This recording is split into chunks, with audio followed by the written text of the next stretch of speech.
ప్రభుత్వ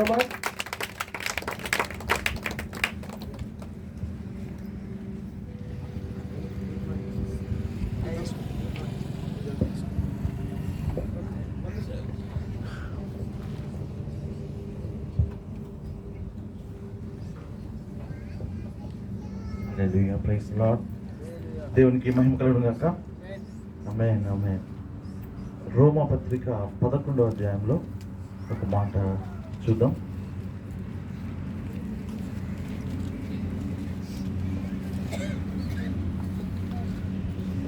ఇరవై 29వ వచనం చదువుదాం.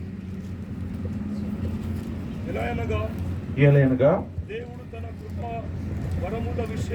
దేవుడు తన కృపావరముల విషయములోను పిలుపు విషయములోను పశ్చాత్తాపపడడు. What is scripture is that? ఎంత గొప్ప హోప్, నిరీక్షణ, ధైర్యాన్ని ఈ యొక్క వాక్యం మనకి ఇస్తా ఉంది. కృపావరముల విషయంలోను, తర్వాత ఆయన పిలుపు విషయంలోను ఆయన పశ్చాత్తాపపడడు అంటే అర్థం ఏంటంటే అవి దేవుడు తీసివేయడని అర్థం. ఓకే, అరే ఇవి నేను ఎందుకు అనవసరంగా ఏర్పాటు చేసుకున్నానని దేవుడు ఫీల్ అవ్వడు.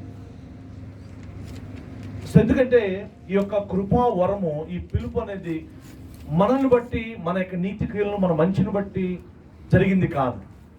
అందుకే పౌలు దీని అంటాడు, ఇది కృపా వరం అంటాడు. కృప అంటే అది మనం సంపాదించుకునేది కాదు. ఒకవేళ అది మనం సంపాదించుకునేది అయితే అది కృప కాదు. దాన్ని ఏమంటాం? జీతం అంటాం. దాన్ని మనం జీతం అంటాం. అది నా శక్తి, నా బలము, నా యొక్క నైపుణ్యత, నా తెలివితేటలు, లేదా నా చదువు, దీన్ని బట్టి దేవుడు నన్ను ఏర్పాటు చేసుకొని పిలుచుకొని నన్ను వాడుకున్నట్టయితే అది కృప కాదు, అది ఏమాత్రం. సో అందుకే నేను యాకోబుని ప్రేమించాను అంటాడు దేవుడు. ఎప్పుడు అన్నాడు? ఎప్పుడు ప్రేమించాడు యాకోబుని? యాకోబు పుట్టాడు అప్పటికి? యాకోబు పుట్టలా. అంటే తల్లి గర్భంలో ఉన్నప్పుడే, అంతకంటే ముందే దేవుడు యాకోబుని ప్రేమించాడంట. దావీదు ఆయన ఎప్పుడు ఏర్పాటు చేస్తున్నాడు? దావీదు పుట్టలా. సమూయేలు అంటున్నాడు, నా హృదయానుసారుని నేను ఆల్రెడీ కనుగొన్నాను అంటున్నాడు. అంటే దేవుడు ముందస్తుగా చూస్తా ఉన్నాడు దావీదు మొత్తాన్ని కూడా. తల్లి గర్భంలో నిర్మింపబడక మునిపే, రూపింపబడక మునిపే నేను నిన్ను ప్రవక్తగా నేను నియమించాను అంటున్నాడు, ప్రతిష్ఠ చేశాను అంటున్నాడు దేవుడు. ఇరిమియాకు ఆ విషయం తెలియదు. దగ్గర 30 ఏళ్ళ వరకు సౌలుకి తెలియదు తను ఒక దినాన ప్రపంచాన్ని షేక్ చేస్తాడని, భూమి ఆకాశం తలకిందులు చేసే దేవుని సేవకుడు అవుతాడని ఎవరు అనుకున్నాడా? సౌలు అసలు నమ్ముంటాడా? సౌలు తల్లిదండ్రులు కానీ అంతెందుకు మిగిలిన అపోస్తలు నమ్ముంటారు అసలు? అందుకే మనం ఎవరిని జడ్జ్ చేయలేము. సంఘాన్ని హింసించే వాళ్ళు, లేకపోతే క్రైస్తవులను బాధ పెట్టే వాళ్ళు గొప్ప అపోస్తలుగా మారొచ్చు. ఎవరు తెలుసు? ప్రైజ్ ది లార్డ్, హల్లెలూయా. తొందరపడి ఎవరిని జడ్జ్ చేయలేము మనం కదా. సో అందుకే పోవాలంటే హింసకుడను, దూషకుడను నేను, దేవుడికి అసాధ్యం అంటే ఏమీ లేదు. సో ఇది కృపా వరం అంటున్నాడు. ఇది కృప చేత దేవుడు మనల్ని ప్రేమించి ఆయన మనల్ని ఏర్పాటు చేసుకొని ఆయన ఒక పరిచయం మనకు అనుగ్రహించాడు. ఇది వరము. ఈ విషయంలో దేవుడు పశ్చాత్తాపపడడు. ఎందుకంటే మన అంతము వరకు ఆయన మనం చూసిన దేవుడు. ఆయన అదే చెప్తున్నాడు, నేను ఎన్నిసార్లు తప్పిపోతానో, ఎన్నిసార్లు పాపం చేస్తానో, మరలా అయ్యో ఎన్నిసార్లు ఆయనకి విరోధంగా చేస్తాను అన్ని తెలుసు ఆయనకి. ఆయనకి ఏదో సర్ప్రైజ్ ఉందా? అరే వీడు అనవసరంగా ఏర్పాటు చేస్తున్నాడు, వీడు పాపం చేస్తున్నాడు అనుకుంటాడా? దావీదు మరి వ్యభిచారంలో పడిపోతాడు, మంతకుడు అవుతాడు, అబద్ధాలు ఆడాడు కదా, సంవత్సర కాలం దేవుని విడిచిపెట్టి తిరుగుతున్నాడు. ఇంకొకసారి శోధనకి లోనైపోయి పడిపోయి శత్రు భయంతో మరి ఆకీషు రాజు, ఫిలిష్తీయుల రాజుని సేవించడానికి శత్రువుల క్యాంపులోకి వెళ్ళిపోతాడు. ఎవరిని సేవిస్తున్నాడు ఇప్పుడు? ఆకీషు దగ్గర సేవకుడుగా మారాడు. ఎవరు? దేవుని హృదయానుసారి. ఇజ్రాయెల్కి వ్యతిరేక యుద్ధంలో బయలుదేరాడు, ఫిలిష్తీయుల తరపున యుద్ధం చేయడానికి. దావీదును ఊహిస్తాం అట్లా? దావీదు లాంటి గొప్ప దైవజనుడు, ప్రాఫిట్ అని రాయబడింది, దేవుని హృదయానుసారి. ఒక సీజన్ ఎలా బిహేవ్ చేస్తాడంటే శత్రువులతో జాయిన్ అయ్యి తన ఇజ్రాయెల్ మీద యుద్ధం చేయడానికి బయలుదేరి వస్తూ ఉంటాడు. అప్పుడే కదా మనకి సిక్కులకు అనుభవం తనకి వచ్చేది.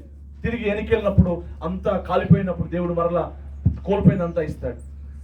సో అయినా కానీ దేవుడిని కోపడ్డా? దేవుడికి తెలుసు దావీదు ఎవరు. మనం పడిపోతామని తెలుసు, మన బలహీనతలు తెలుసు, మన జీవితంలో ఎన్నో శ్రమలు, శోధనల్లో కొన్నిసార్లు అటు ఇటు అవుతామని తెలుసు. అందుకే మనం కేవలము బలహీనులమని, అనుమాత్రులమని ఆయన జ్ఞాపకం చేసుకొని కనికరం చూపుతాడు. ఓకే, ఆయన కృపని ఇవ్వనిదే, ఆయన శక్తిని ఇవ్వదే మనం ఏమి చేయలేము ఆయనకి తెలుసు. ఓకే, ఆయనకు తెలుసు కనుక మనల్ని బలపరిచి మనల్ని ముందుకు తీసుకెళ్తాడు. అందుకే భయపడకము, నేను నీకు తోడై ఉన్నాను, దిగులు పడకము, నేను నిన్ను బలపడుతును. ఆయన బలపరచకపోతే ఏం చేయగలుగుతాం మనం? ఆయన ధైర్యం ఇవ్వకపోతే మనకి ధైర్యం ఎక్కడి నుంచి వస్తుంది?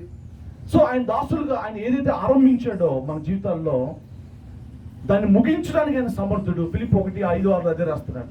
ఏదైతే ఒక కార్యం మన జీవితంలో మొదలు పెట్టాడో దాన్ని ఆయనే సంపూర్తి చేయాలి, మన వల్ల కాదు. అందుకే విశ్వాసమునకు కర్తయు కొనసాగించువాడు కూడా ఆయనే. ఆయన మన వల్ల కాదు. సో అందుకే ప్రభువు ఈ కృపావరం ఇచ్చిన తర్వాత, పిలుపునిచ్చిన తర్వాత, ఆయన మనం ఒకవేళ పడిపోయినా, పడిపోతున్నా, నిరాశకు చెందిన, మరి నిరీక్షణ కోల్పోయినా తిరిగి ఆయన మనల్ని దర్శిస్తాడు. ఈ పిలుపు తీసివేయడు, అదే చెప్తున్నాను నేను. మనంతలో మనం పిలుపు కోల్పోవడం ఒక విషయం, కానీ ఈ వరం అంటే ఒక గిఫ్ట్ అనమాట. ఇప్పుడు నేను ఒక వ్యక్తికి ఒక బర్త్డే గిఫ్ట్ ఇచ్చాను, బర్త్డేకి సెల్ ఫోన్ కొనిచ్చాను, ఓకే, అయ్యగారికి ఫర్ ఎగ్జాంపుల్. అయితే నేను మళ్ళీ అడుగుతానా? నాకు అయ్యగారి మీద కోపం వచ్చింది, నాకు ఇచ్చా అంటానా? ఎవరైనా అడుగుతారా అసలు? అట్లా గిఫ్ట్ ఇచ్చిన తర్వాత ఇట్ ఈస్ ఎ గిఫ్ట్ అనమాట. నేను అడగను, కానీ ఒకవేళ బై మిస్టేక్ లేకపోతే నెగ్లిజెన్స్ అతను కోల్పోయే అవకాశం ఉందా లేదా? అట్లా మనం కోల్పోవడం తప్ప దేవుడంతట దేవుడు ఆ యొక్క వరం తీసివేయడు. సాతానికి కూడా దేవుడు ఎన్నో వరాలు ఇచ్చాడు, శక్తిని ఇచ్చాడు. ఆ కాలంలో ఏంజిల్ ఆఫ్ ద లైట్ అంట తీసేసాడా. అపవాదికి కొన్ని శక్తులు ఉన్నాయి, దుష్ట శక్తులు అంటాం మనం. ఆ శక్తి ఎవరు ఇచ్చారు? యాక్చువల్గా అది దేవుడే ఒకప్పుడు ఇచ్చాడు. కాదు రాంగ్ గా వాడుతుంది అంతే. తీసేసుకోవాలి ఎంతసేపు దేవునికి? ఒక సెకండ్లో తీసి అగ్నిలో పడేయడం ఎంతసేపు ఆయనకి? He's such gentle God, gentleman లా బిహేవ్ చేస్తాడు. సో మన విషయంలో కూడా అంతే ప్రియులారా, ఆయన ఓర్చుకుంటాడు, భరిస్తాడు, మరలా మనల్ని బలపరుస్తాడు. దావీదు గొప్ప దైవజనుడు కదా, అయితే కొద్ది స్లోగా పడిపోయాడు, పాపములు పడిపోయాడు. నిజానికి బెత్షెబా పాపంలో అది ఒక రోజులో జరిగిందని అనుకోను. అంతకు ముందు బహుశా కొన్ని నెలల నుంచో మరేమో దేవుణ్ణి వెతకడం మానేస్తుంటాడు, ప్రార్థన చేసుకోవడం మానేస్తుంటాడు, దేవుణ్ణి అంత ముందులాగా ఆరాధించట్లేదు. ఎందుకంటే మొత్తం స్లోగా సెటిల్ అవుతుంది మ్యాటర్ అంతా కూడా. అప్పటికే హెస్ బీన్ ప్రూవెన్, గొప్ప రాజుగా ఉన్నాడు, అన్ని సమకూర్చుకోబడ్డాయి, తర్వాత సెటిల్ అవుతా ఉన్నాడు. స్లోగా ఆత్మీయత తగ్గిపోతుంది. మన జీవితంలో కూడా అంతే జరుగుతూ ఉంటుంది. సో దేవుణ్ణి వెతకడం ఎప్పుడైతే మానేస్తామో స్లోగా that leads to the sin. ఒకరోజు సాతాన్ రెడీగా ఉంటుంది కదా, సమయం కోసం ఎదురు చూస్తూ ఉంటుంది సాతాన్. లూకా 4 అనుకుంటా కదా, యేసు ప్రభువారిని అన్ని విధాలుగా శోధించిన తర్వాత అక్కడ ఒక మాట రాయబడతా ఉంది. ఏమని రాయబడింది అక్కడ? కొంతకాలము ఆయన విడిచిపోయాను. ఎంతకాలము అంటే 13 అండి, 4:13. లూకా 4:13. అపవాది ప్రతి శోధనను ముగించి కొంతకాలము ఆయనను విడిచిపోయిను. ప్రతి శోధన అంటే ఏంటి? ఈ ట్రైడ్ ఎవ్రీవే అనమాట, ఎట్లైనా పడేద్దాం అనేసి. అయితే ఆయన పడలా, ఇకేం చేతగా తోక ముడుచుకు వెళ్ళిపోయింది అనమాట. అయితే వెళ్ళిపోయి అట్లనే పర్మనెంట్గా వెళ్ళిపోయిందా? లేదు, మరలా వస్తుంది అన్నమాట. మరలా సమయం కోసం ఎదురు చూస్తూ ఉంటుంది. అందుకే యోహాను సువార్త అంటారు, లోకాధికారి వస్తున్నాడు, మరలా వస్తున్నాడు వాడు, అయితే వాడికి నాతో పని లేదు అనేసి ప్రభువారు అంటారు. He has nothing to do with me, ఎందుకంటే వాడికి సంబంధించిన దగ్గర ఏం లేదు అనేసి. సో దావీదు కోసం ఎదురు చూస్తూ ఉంది, కాచుకుంటా ఉంది. ఒక సమయం వచ్చింది, ఎరేసింది అనమాట. దావీదు ఎందులో బలహీనుడో అదే బలహీనత తీసుకుని వస్తుంది. ఒక్కొక్కరు ఒక్కొక్క ఏరియాలో బలహీనంగా ఉంటాం. సులభంగా చిక్కుపడే పాపం ఒక్కొక్కరికి ఒక్కొక్కటి ఉంటుంది, అందరికీ ఒకటి ఉండదు. మీరు నా ముందుకి ప్రపంచం ఎంత బెస్ట్ వైన్ తెచ్చినా, అంటే సారాయి తీసుకొచ్చినా నేను టెంప్ట్గా, అందుకే నాకు అది అసహ్యం. అట్లా కాకుండా నేను ఉపవాసంలో ఉన్నప్పుడు మంచి బిర్యానీ తెచ్చారనుకోండి, చికెన్ బిర్యానీ, మటన్ బిర్యానీ, నాకు అది పెద్ద శోధన లాగా ఉంటుంది. ఒక్కొక్కరికి ఒక్కొక్క శోధన. సో దావీదుని ఆ యొక్క పాయింట్లో అది పడేస్తా ఉంది. దావీదు పాపములు పడిపోయాడు, మనకు తెలుసు ఆ విషయం. అక్కడి నుంచి ఇక దేవునితో కనెక్షన్ కట్ అయిపోయింది. అందులో నుంచి రాస్తుంది 51వ కీర్తన, యాక్చువల్గా 51వ దావీదు కీర్తన. అప్పటి నుంచి ఎంతకాలము దేవునితో సహవాసం కోల్పోయాడు? ఎంతకాలం చెప్తారు సుమారుగా? దగ్గర 1 year. మరలా కుమారుడు పుట్టే వరకు, కుమారుడు పుట్టాడు, దేవునితో సహవాసం లేదు. చివరికి దావీదు దగ్గరికి దేవుడు వచ్చాడా, లేకపోతే దావీదు దేవుని దగ్గరికి వచ్చాడా? మనకి దావీదు కేసు తీసుకుందాం. దావీదు దగ్గరికి దేవుడు వచ్చాడా, దేవుని దగ్గరికి దావీదు వచ్చాడా? దేవుడే దావీదు దగ్గరికి వచ్చాడని చెప్పొచ్చా? ఎట్లాగా? దావీదు అసలు లోపల ఉండొచ్చు, కానీ he was not making any attempt to come to the lord. బహుశా తన ముఖం చల్లట్లేదు దేవుని దగ్గర రావడానికి, దేవుని దగ్గర రావడానికి ధైర్యం చేయలేకపోతున్నాడు. ఎప్పుడు? దేని తర్వాత? ప్రవక్త వచ్చిన తర్వాత. నాతాను దేవుడు చూస్తున్నాడు వీడు ఎప్పుడు వస్తాడా, దేవుడు తట్టుకోలేకపోతున్నాడు. ఒకరోజు, 2 రోజులు, నెలలైపోతున్నాయి, దావీదు రావట్లా. దేవుడు తట్టుకోలేకపోతున్నాడు. ఏం చేశాడు తెలుసా? నాతాన్ని దేవుడే పంపించాడు. దేవుడే చెప్పడం దేవుడిని మహింపరుద్దాం. అది మన దేవుని యొక్క హృదయం, తండ్రి హృదయం. అది తండ్రి హృదయం. దావీదు హృదయంలో బహుశా దుఃఖం ఉంటుంది. ఎందుకు ఉంటుంది? డెఫినెట్గా ఉంటుంది. దేవునితో దూరం ఆడన్న విషయం ఉంది అతనికి. అయ్యో నేను పడిపోయాను ఉంది, దుఃఖం ఉంది, వేదన ఉంది. కానీ దేవుణ్ణి ఫేస్ చేసే, నా పర్సనల్ అండర్స్టాండింగ్ ప్రకారం దావీదు దేవుణ్ణి దగ్గర రావడానికి భయపడుతున్నాడు, లేకపోతే దుఃఖపడుతున్నాడు, ఫేస్ చేయలేకపోతున్నాడు. మీరు చూస్తే పేతురు కూడా ఎగ్జాక్ట్గా అదే పరిస్థితి గుండా వెళ్తాడు. యేసు ప్రభువారిని 3 సార్లు డినై చేసిన తర్వాత, ఎరుగని బొంకిన తర్వాత, యేసు ప్రభువారి కళ్ళల్లో ఒకసారి చూసే పరిస్థితి వస్తుంది. యేసుని తీసుకెళ్లేటప్పుడు పేతురు దూరం నుంచి వెంబడిస్తూ యేసు ప్రభువారి కళ్ళల్లోకి పేతురు కళ్ళు సూటిగా చూడడం, ఒక ఐ కాంటాక్ట్ జరుగుతుంది. బైబిల్లో రాయబడింది అది. అప్పుడు దాని తర్వాత మీరు చూస్తారు పేతురు ఏం చేశాడంటే, దాని తర్వాత పశ్చాత్తాపం. ఒక మాట రాయబడింది, సంతాపపడి ఏడ్చాను. అయ్యో అని ఏడుస్తున్నాడు. ఎందుకు ఏడుస్తున్నాడు? యేసు ప్రభువారు ఎలా చూస్తుంటాడు? యేసు ప్రభువారు చూసిన తర్వాత ఇతను ఏడుస్తున్నాడు. ఆ చూపులో కోపం ఉందా, బెదిరింపు ఉందా? ఎర్రనకి నన్ను అట్లా అంటున్నాడా దేవుడు? గెస్ట్ చేద్దాం కాసేపు. యేసు ప్రభువారి చూపులో నుంచి పేతురు ఎటువంటి మెసేజ్ రిసీవ్ చేసుకున్నాడు? ఎందుకు ఏడుస్తున్నాడు? అసలు ఏడుపు ఎందుకు వస్తుంది? ఎప్పుడు వస్తుంది ఒక వ్యక్తికి? ప్రేమ. దేవుడు కోపం లేదు, యేసు ప్రభువు కోపం లేదు. తన్ని ఒక మాట జడ్జిమెంట్ తీసుకురాలేదు.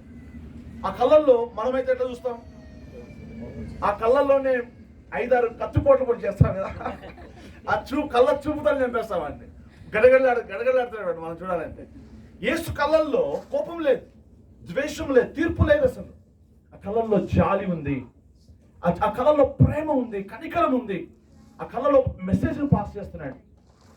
ఏమంటారు సార్ పేతురుతో? నాన్న, don't worry, I know what you are. నీ ప్రేమ ఏంటో నాకు తెలుసు, నీ హృదయం నాకు తెలుసు, కంగారేం పడద్దు, నేను క్షమించేశాను.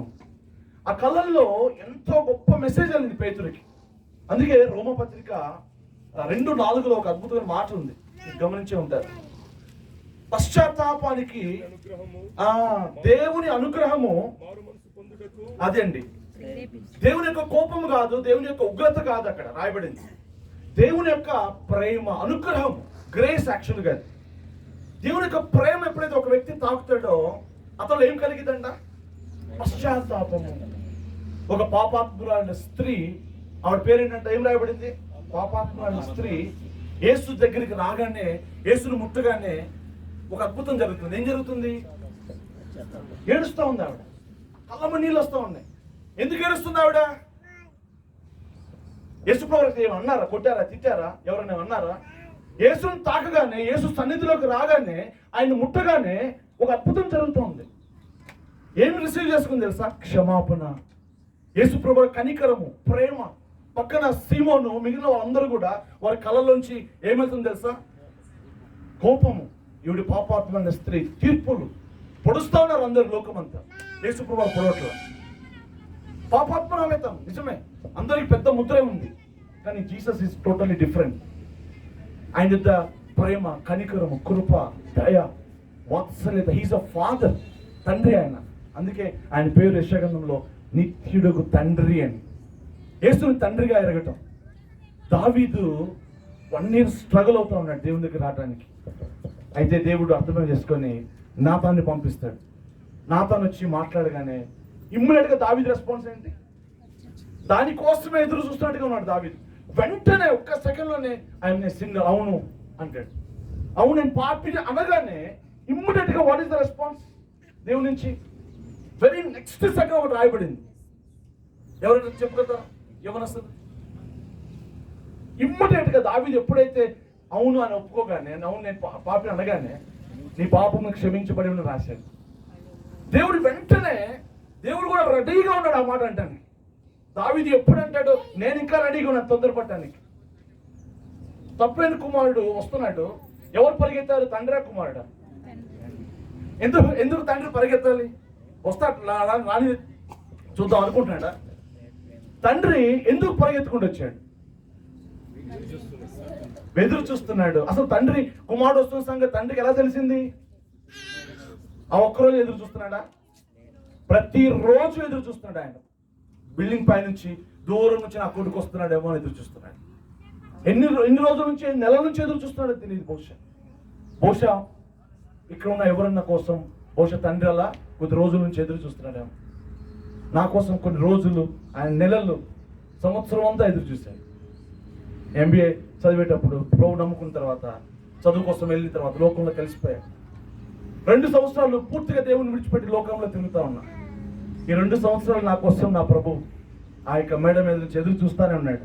ఒకరోజు ఆయన దగ్గరికి రాక తప్పదు. ఎటు వెళ్తాం మనం? జీవం గల మాటలు గల తండ్రి, మేము ఎక్కడికి వెళ్తాం? ఎవరి దగ్గరికి వెళ్ళగలం అంటాడు పేతురు. ఆ కుమారుడు ఎటు వెళ్ళలేడు, అంతా అయిపోయింది. అయితే తండ్రి దూరం నుంచి చూస్తూనే ఉన్నాడు. తండ్రి ఎందుకు పరిగెత్తాడు అనేది క్వశ్చన్. చెప్పండి, ఆలోచన చేద్దాం ఒకసారి. ఒకటి ప్రేమ, డెఫినెట్ గా ప్రేమ. ఓకే, ఎంతో కాలం ఎదురు చూస్తున్నాడు, ఇక తను తట్టుకోలేకపోయాడు. ఒక కారణము దైవజనులా చెప్పాడు, నాకు అసలు ఫ్యూచర్ ఎగిరిపోయిన ఆశ్చర్యం వేసింది. ఎందుకంటే వాడు అక్కడ ఉన్నాడు దూరంగా, తండ్రి ఇక్కడ నుంచి చూస్తూ ఉన్నాడు. వాడు అక్కడ నుంచి తండ్రి దగ్గరికి రావడానికి బహుశా 1 minute పట్టింది అనుకుందాం. 1 minute పట్టింది. ఈ 1 minute లో వాడు మరలా ఒకవేళ మనసు మార్చుకొని పెట్టిన మళ్ళీ ఎన్నికి వెళ్ళిపోతాడేమో అని వాడిని వదులుకోవడం ఇష్టం లేక, ఆ సమయం, ఆ ఛాన్స్ వాడికి ఇవ్వకూడదు అనేసి ఈయన పరిగెత్తుకుంటూ వెళ్ళి వాడిని మెడ మీద గట్టిగా పట్టేసుకున్నాడంట. హల్లెలూయా! ఎంత ఎంత తండ్రి ప్రేమ ఎంత గొప్పది! నీ పట్ల ఉన్న పిలుపు పట్ల, నీకు ఇచ్చిన కృపావరం విషయంలో దేవుడు పశ్చాత్తాపపడడు. ఎందుకు పడంటే మన గురించి ఆయనకి తెలుసు కనుక.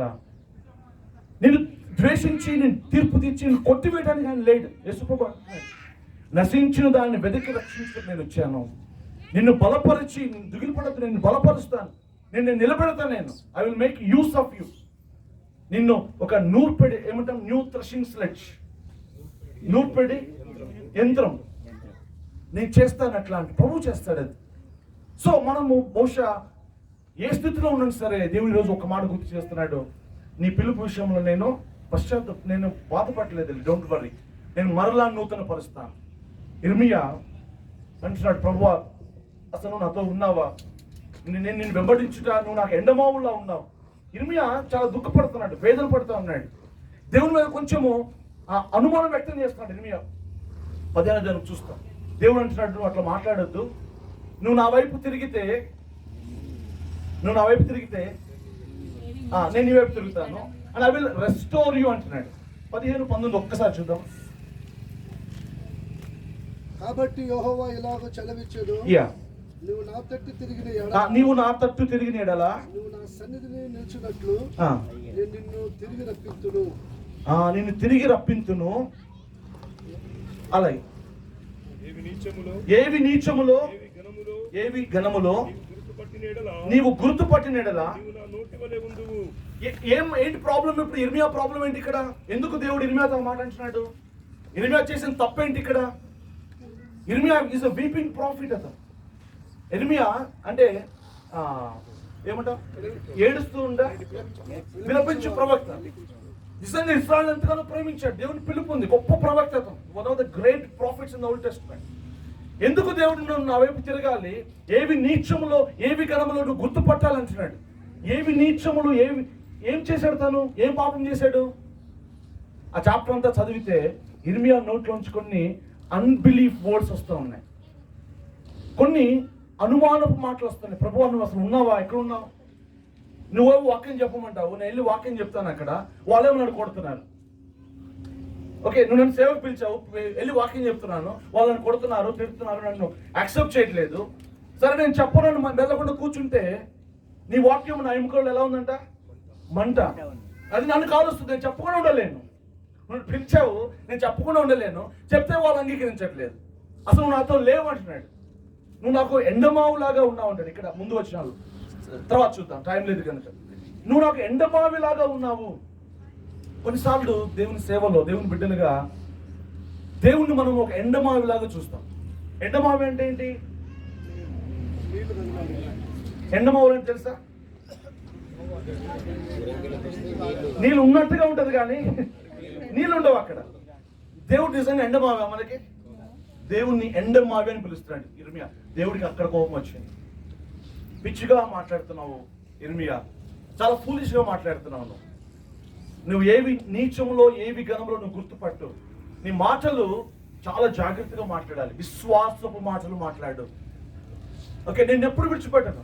ఎప్పుడైతే నువ్వు నా వైపు తిరుగుతావు సంపూర్ణంగా, నేను మరలా నేను రిస్టోర్ చేస్తాను, నేను బలపరుస్తాను.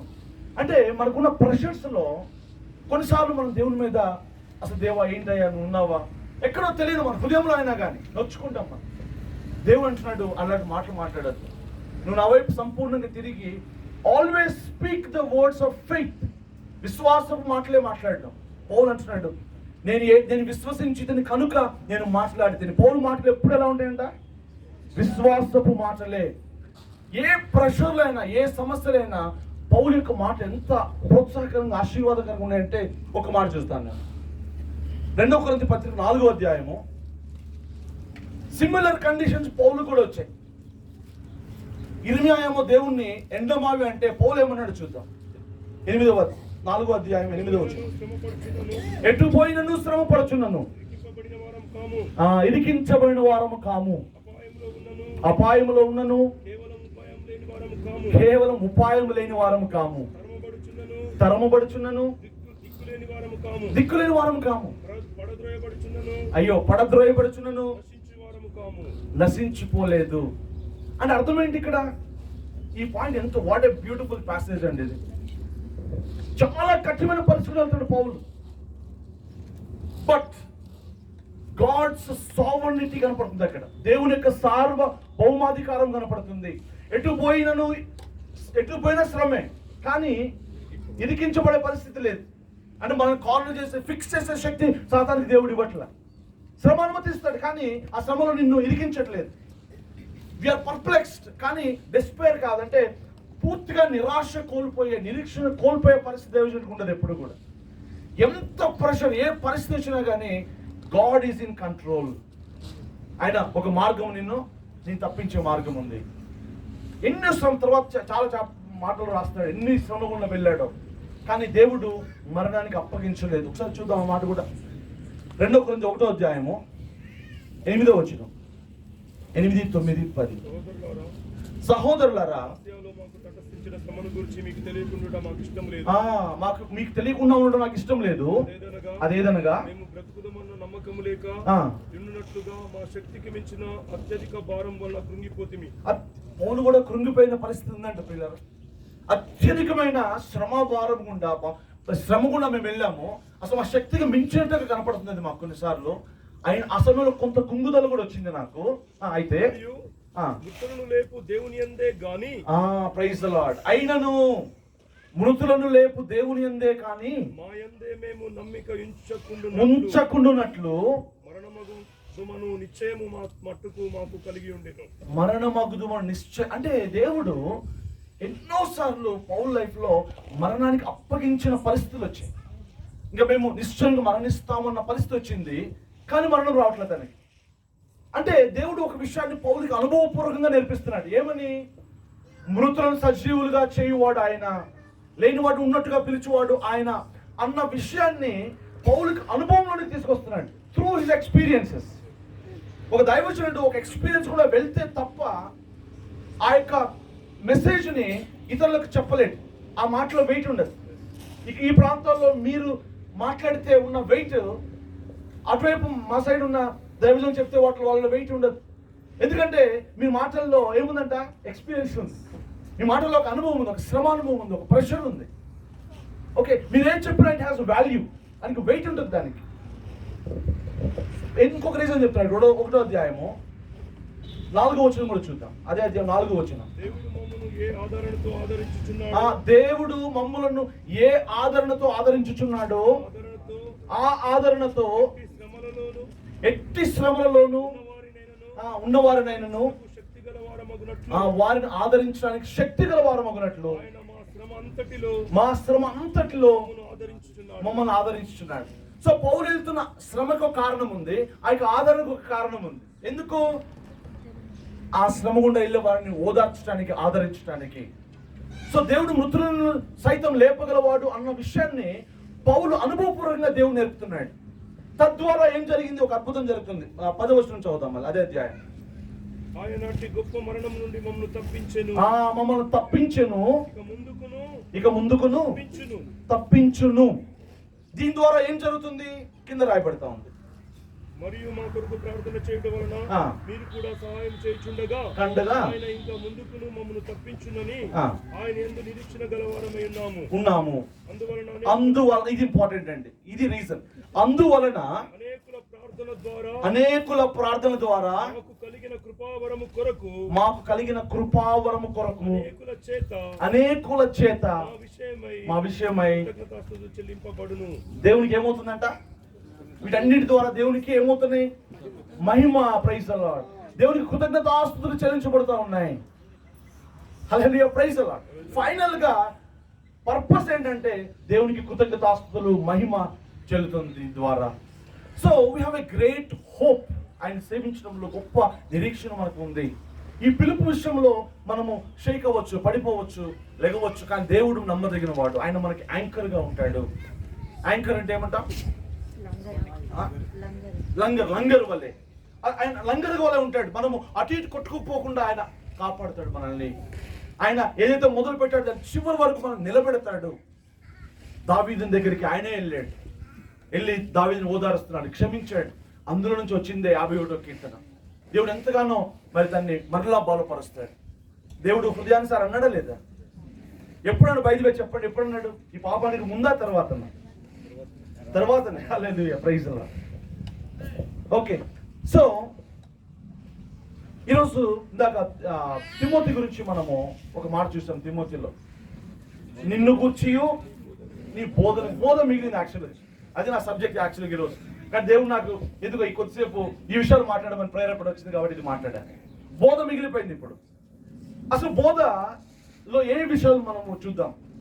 అసలు బోధ సబ్జెక్ట్ ఏంటి, బోధ ఏంటి, బోధ ఎలాగా దైవజనుడు ప్రీచ్ చేయాలి, మోటివ్ ఏంటి, లేకపోతే గోల్ ఏంటి, తర్వాత ఇంకోటి ఏం చూద్దాం, the nature of this preaching. ఈ విషయాలు ఒక్కొక్కటి త్వరగా చూద్దాం. డీటెయిల్ కాదు కానీ నాకు ఇవ్వబడిన సమయంలో త్వరగా మనం ముగించుకుందాం. So what is the subject? Jesus is the subject. Praise the Lord. యేసు ప్రభు వారే మెసేజ్. అందుకే 2 వచనాలు చూసాం మనం, 2-3. కొలసి పత్రికలో ఆయనను మేము ప్రకటిస్తున్నాం అంటాడు. కొలసి 1 త్వర చూద్దాం. కొలసి 1, కొలసి పత్రిక 1వ అధ్యాయం చివరి 2వ వచనం, చివరి నుంచి 2వ వచనం, 28వ వచనం చూద్దాం. ప్రతి మనిషిని క్రీస్తునందు సంపూర్ణంగా చేసి ఆయన ఎదుట నిలబెట్టవలెనని సమస్త విధములైన జ్ఞానముతో ప్రతి మనిషికి బుద్ధి చెప్పుచు, సమస్త విధమైన జ్ఞానమంతా వాడుతున్నాడు, బుద్ధి చెప్తున్నాడు. ప్రతి మనిషిని బోధించుచు ఆయనను ప్రకటిస్తున్నాము. ఏం ప్రకటిస్తున్నాడు? ఎవరిని ప్రకటిస్తున్నాడు? పాయింట్ ఏంటి ఇక్కడ? ఆయనను, యేసును ప్రకటిస్తున్నాము. మా మెసేజ్ ఏంటంటే మేము దేన్ని ప్రకటిస్తున్నామంటే జీసస్ని ప్రకటిస్తున్నాం. ప్రజెంటేషన్ ఏంటి ఇక్కడ? ఒక సిద్ధాంతం కాదు, ఒక డాక్టరీన్ కాదు, ఒక సిద్ధాంతం కాదు. It is about a person called Jesus Christ. యేసే జవాబు అన్నమాట ప్రతిదానికి. మీరు హెబ్రీ పత్రిక 11:6లో విశ్వాసం మీద రాస్తూ ఆయన ఎద్దుకు వచ్చేవాడు ఆయన ఉన్నాడనియు ఆయనను వెతుకున్నప్పుడు ఏం వెతకాలంట? ఆయన తన్ను వెతుకువానికి చాలా సార్లు ఏం వెతుకుతారు? దేవుని గురించి ఒక సమాధానం, ఒక జవాబు కోసం వెతుకుతాం. ఓకే, స్వస్థతను వెతుకుతాం, ఒక ప్రాబ్లం సొల్యూషన్ వెతకాలని ప్రయత్నం చేస్తాం. కానీ బైబిల్ ఏం సజెస్ట్ చేస్తుంది? ఎవరిని వెతకాలంట? ఆయననే. He is the solution. ఆయనే నాకు స్వస్థత, ఆయనే నాకు ఆదరణ, ఆయనే నాకు జవాబు. ప్రతి దానికి జవాబు ఒక పర్సన్ కింద మనం చూపించాలి. It is about the person.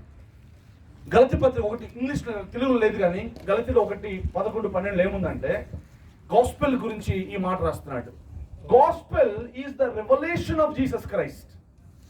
అంటే అర్థం ఏంటి? Revolution of Jesus Christ. సువార్త అంటే ఏంటండి? Okay, yes. సువార్త అంటే యేసు గురించిన ప్రత్యక్షత. రెవల్యూషన్ అర్థం ఏంటి? సపోజ్ నేను ఆ జేబులో చేయి పెట్టుకుని ఇలా తీసి మీ ముందు ఇలా పెట్టాను. ఏముంది చెప్పండి, ఏం చెప్తారు మీరు? ఇట్ ఈస్ హిడెన్ కదా, ఇది మూయబడింది. అంటే దీనిలో ఓపెన్ చేశాను అనుకోండి, ఏమైంది? ఇప్పుడు ప్రత్యక్షపరచబడింది, రివీల్ అయింది. యేసుక్రీస్తు ఒక మర్మము అని బైబిల్ ఎఫెసీ పత్రికలో రాస్తున్నాడు. ఎప్పటి నుంచి అంట? ఫ్రమ్ ద ఏజెస్ నుంచి కూడా. అసలు ఎవరికి అర్థం కాదండి ఆయన, దేవదూతలు కూడా అర్థం కాదు. అసలు ఈరోజు వాక్యం ఇక్కడ చెప్తూ ఉండగా కొన్ని వందల దేవదూతలు ఈ వాక్యం వింటూ ఉంటాయి. మీకు తెలుసా? ఎఫెసీ పత్రికలో రాయబడింది. దేవుని యొక్క జ్ఞానము, ఆ యొక్క మర్మమైన యేసుక్రీస్తు యొక్క లోతైన ఆ యొక్క రిచెస్ ఏదైతే ఉన్నాయో అవి సంఘం ద్వారా అండ్ దైవజనం ద్వారా ఈ లోకానికి, పరలోకంలో ఉన్న దూతలకి ప్రకటించబడుతూ ఉంది. అవి కూడా ఆసక్తిగా, జాగ్రత్తగా తమ దేవుని గురించి తెలుసుకోవాలి. ఎవరి ద్వారా? మన ద్వారా. అని మనకి రివీల్ చేయబడింది. అది దేవునికి స్తోత్రం. వారికి రివీల్ చేయబడాల. దేవదూతలకు అర్థంగా దేవుడు ఎవరో మనకి తెలుసు, ఎందుకంటే ఆయన పరిశుద్ధాత్మ మనకిచ్చి ఉన్నాడు. ఓకే, మనం ఆయన అర్థం చేసుకున్నట్టుగా ప్రపంచంలో ఎవరు అర్థం చేసుకోలేరు. సో మన ద్వారా క్రీస్తు ప్రత్యక్షత జరగాలి. సువార్త అంటే క్రైస్ట్ రివీల్డ్. ఏమే? క్రీస్తు ప్రత్యక్షత. ఇప్పుడు జీసస్ క్రైస్ట్ అంటే ఎవరికి తెలియదు. ఏంటో యేసు ప్రభు. యేసు ఎవరు అంటే ఏం చెప్తాం? అన్ని జనులు అంటే ఏం చెప్తాం? ఆయన కూడా ఒక దేవుడు అంటారు, అంతే వాళ్ళకి తెలుసు. క్రీస్తు రివీల్ అవ్వటం, అది సువార్త అంటే. Revolution of Jesus Christ. Christ ఏమైనాడు, అది గాస్పెల్, అది మెసేజ్. ఒక్క మాట చూద్దామా? తిమోతి 4వ అధ్యాయంలో 3వ అధ్యాయం 16వ వచనం. నిన్న మనం చూసాం ఈ స్క్రిప్చర్ మరలా ఒక్కసారి. నిరాక్షేపముగా, అన్డౌటెడ్లీ దైవ భక్తిని గురించిన మర్మము గొప్పది. ఏంటి ఆ మర్మము? ఆయన. ఇక్కడ చూడండి, ద గాడ్లీనెస్ గురించిన ఒక మిస్టరీ ఏదైతే ఉందో అది ఏంటి అంటే ఒక బోధ కాదు, ఒక డాక్ట్రిన్ కాదు, అది సిద్ధాంతం కాదు. ఏంటి మరిది? It is about Jesus. యేసే ఆ యొక్క మర్మము. అంటే యేసుని నేను ప్రకటిస్తే వాడికి ఏమొస్తుందంట? దైవ భక్తి వస్తుంది. యేసును ప్రకటిస్తే అతనికి స్వస్థత వస్తుంది. ఏ పరిస్థితిలో ఉన్న వ్యక్తికైనా నేను ఇవ్వాల్సిన ప్రజెంటేషన్, గిఫ్ట్ ఏంటి ఇక్కడ? జీసస్. యేసు అనే ఒక వ్యక్తి అన్నమాట. రక్షణ అనేది ఒక సిద్ధాంతం కాదు, ఒక మతం కాదు. It is about the person Jesus Christ. యేసే. చాలా మంది మతాన్ని ఆశ్రయిస్తారు, మనుషుల్ని ఆశ్రయిస్తారు, సంఘాలను ఆశ్రయిస్తారు. ప్రభు అంటున్నాడు, ప్రయాసపడి భారం వహించిన జనులారా. ఎవరింతకి? Because I'm the solution. నా దగ్గర నీకు జవాబు ఉంది, నేనే సొల్యూషన్ అర్థం అక్కడ. It's about the person Jesus Christ. So మన సువార్త మొత్తానికి, మన మెసేజ్ మొత్తానికి కేంద్రం ఏంటంటే జీసస్.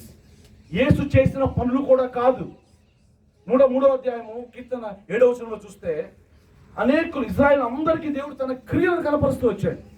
క్రియలు కాదు. Gospel is not the works, gospel is the person. యేసు అనే ఒక వ్యక్తి అన్నమాట. మోషేకి దేవుడు తన మార్గాలను చూపించాడండి. క్రియలు కావాలి. ఈరోజు చాలా మంది ఇక్కడ మిస్ అవుతున్నట్టుగా నేను గమనిస్తా ఉన్నా. జనాలను ఆకర్షించడం కోసం దేవుడు నిన్ను ఇది చేస్తాడు, అది చేస్తాడు. స్వస్థత మహాసభలు క్రైస్తును ఎలా చూపిస్తున్నాం? స్వస్థపరిచేవాడిగా, ఒక మిరకిల్ వర్కర్ లాగా చూపిస్తున్నాం. అలా చూపించొద్దు. క్రైస్ట్ని ఒక సొల్యూషన్గా, క్రైస్టే సాల్వేషన్ కింద మనం చూపించాలి.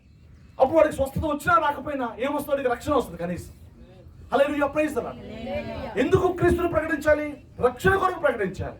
నీకు మిగతా దేనికోసమో కాదు, మనుషుని ఆకర్షించుకోవడం కోసం. అందుకే పౌలు రాస్తున్నాడు గలతీ 1:10లో, నేను ఇంకా మనుషులను సంతోషపెట్టగోరితేనా, నేను దేవుని దాసుని కాదు అంటున్నాడు.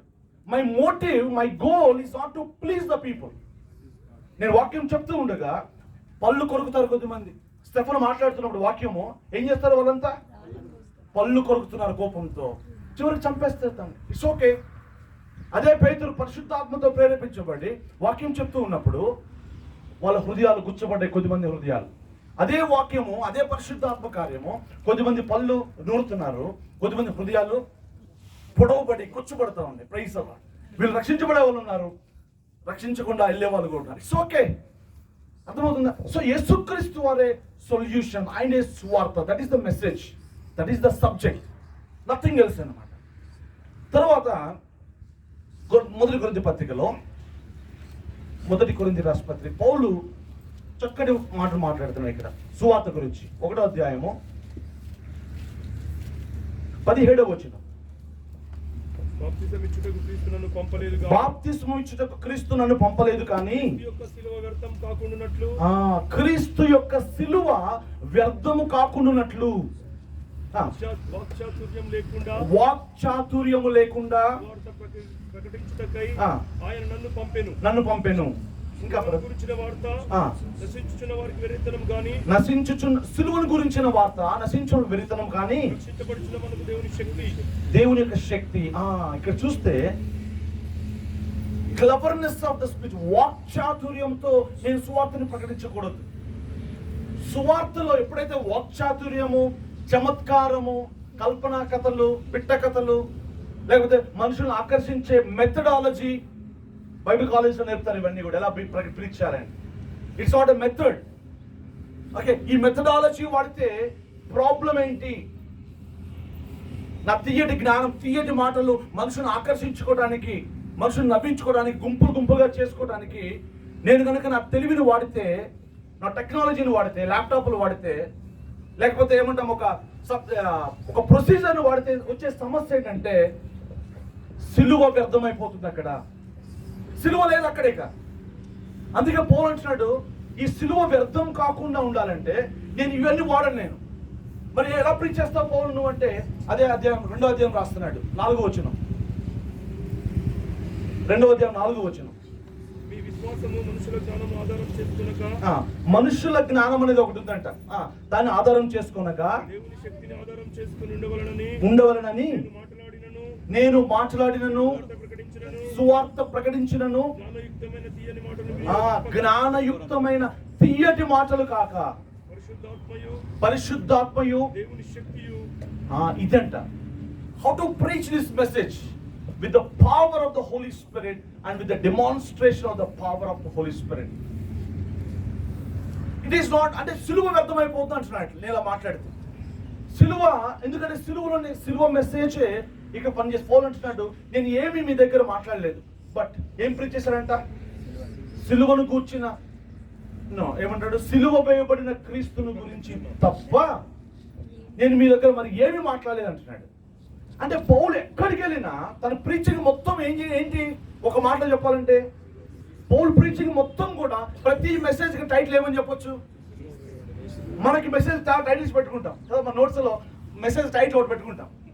పౌలు మాట్లాడిన ప్రతి ప్రసంగానికి టైటిల్ ఒకటే, ఏంటంటే ప్రైజ్ ది లార్డ్, సిలువ వేయబడిన క్రీస్తు. వేరే సబ్జెక్ట్ లేదు ఆయనకి, ఇంకా తెలివి తక్కువ తనమన్నా నో.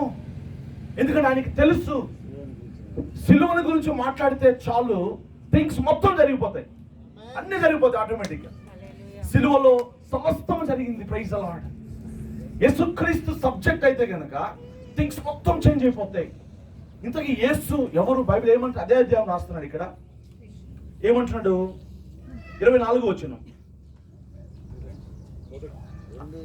1వ అధ్యాయం 24. ఆయన దూతలకు అన్యజనులకు వెరితనముగాను ఉన్నాడు కానీ యూదులకేమి గ్రీసు దేశస్తులకేమి వారికి క్రీస్తు దేవుని శక్తియు జ్ఞానమునై ఉన్నాడు. క్రీస్తును ప్రకటిస్తే, క్రీస్తు అంటే ఏంటంటే క్రీస్తు is equal to power of God. హల్లెలూయా.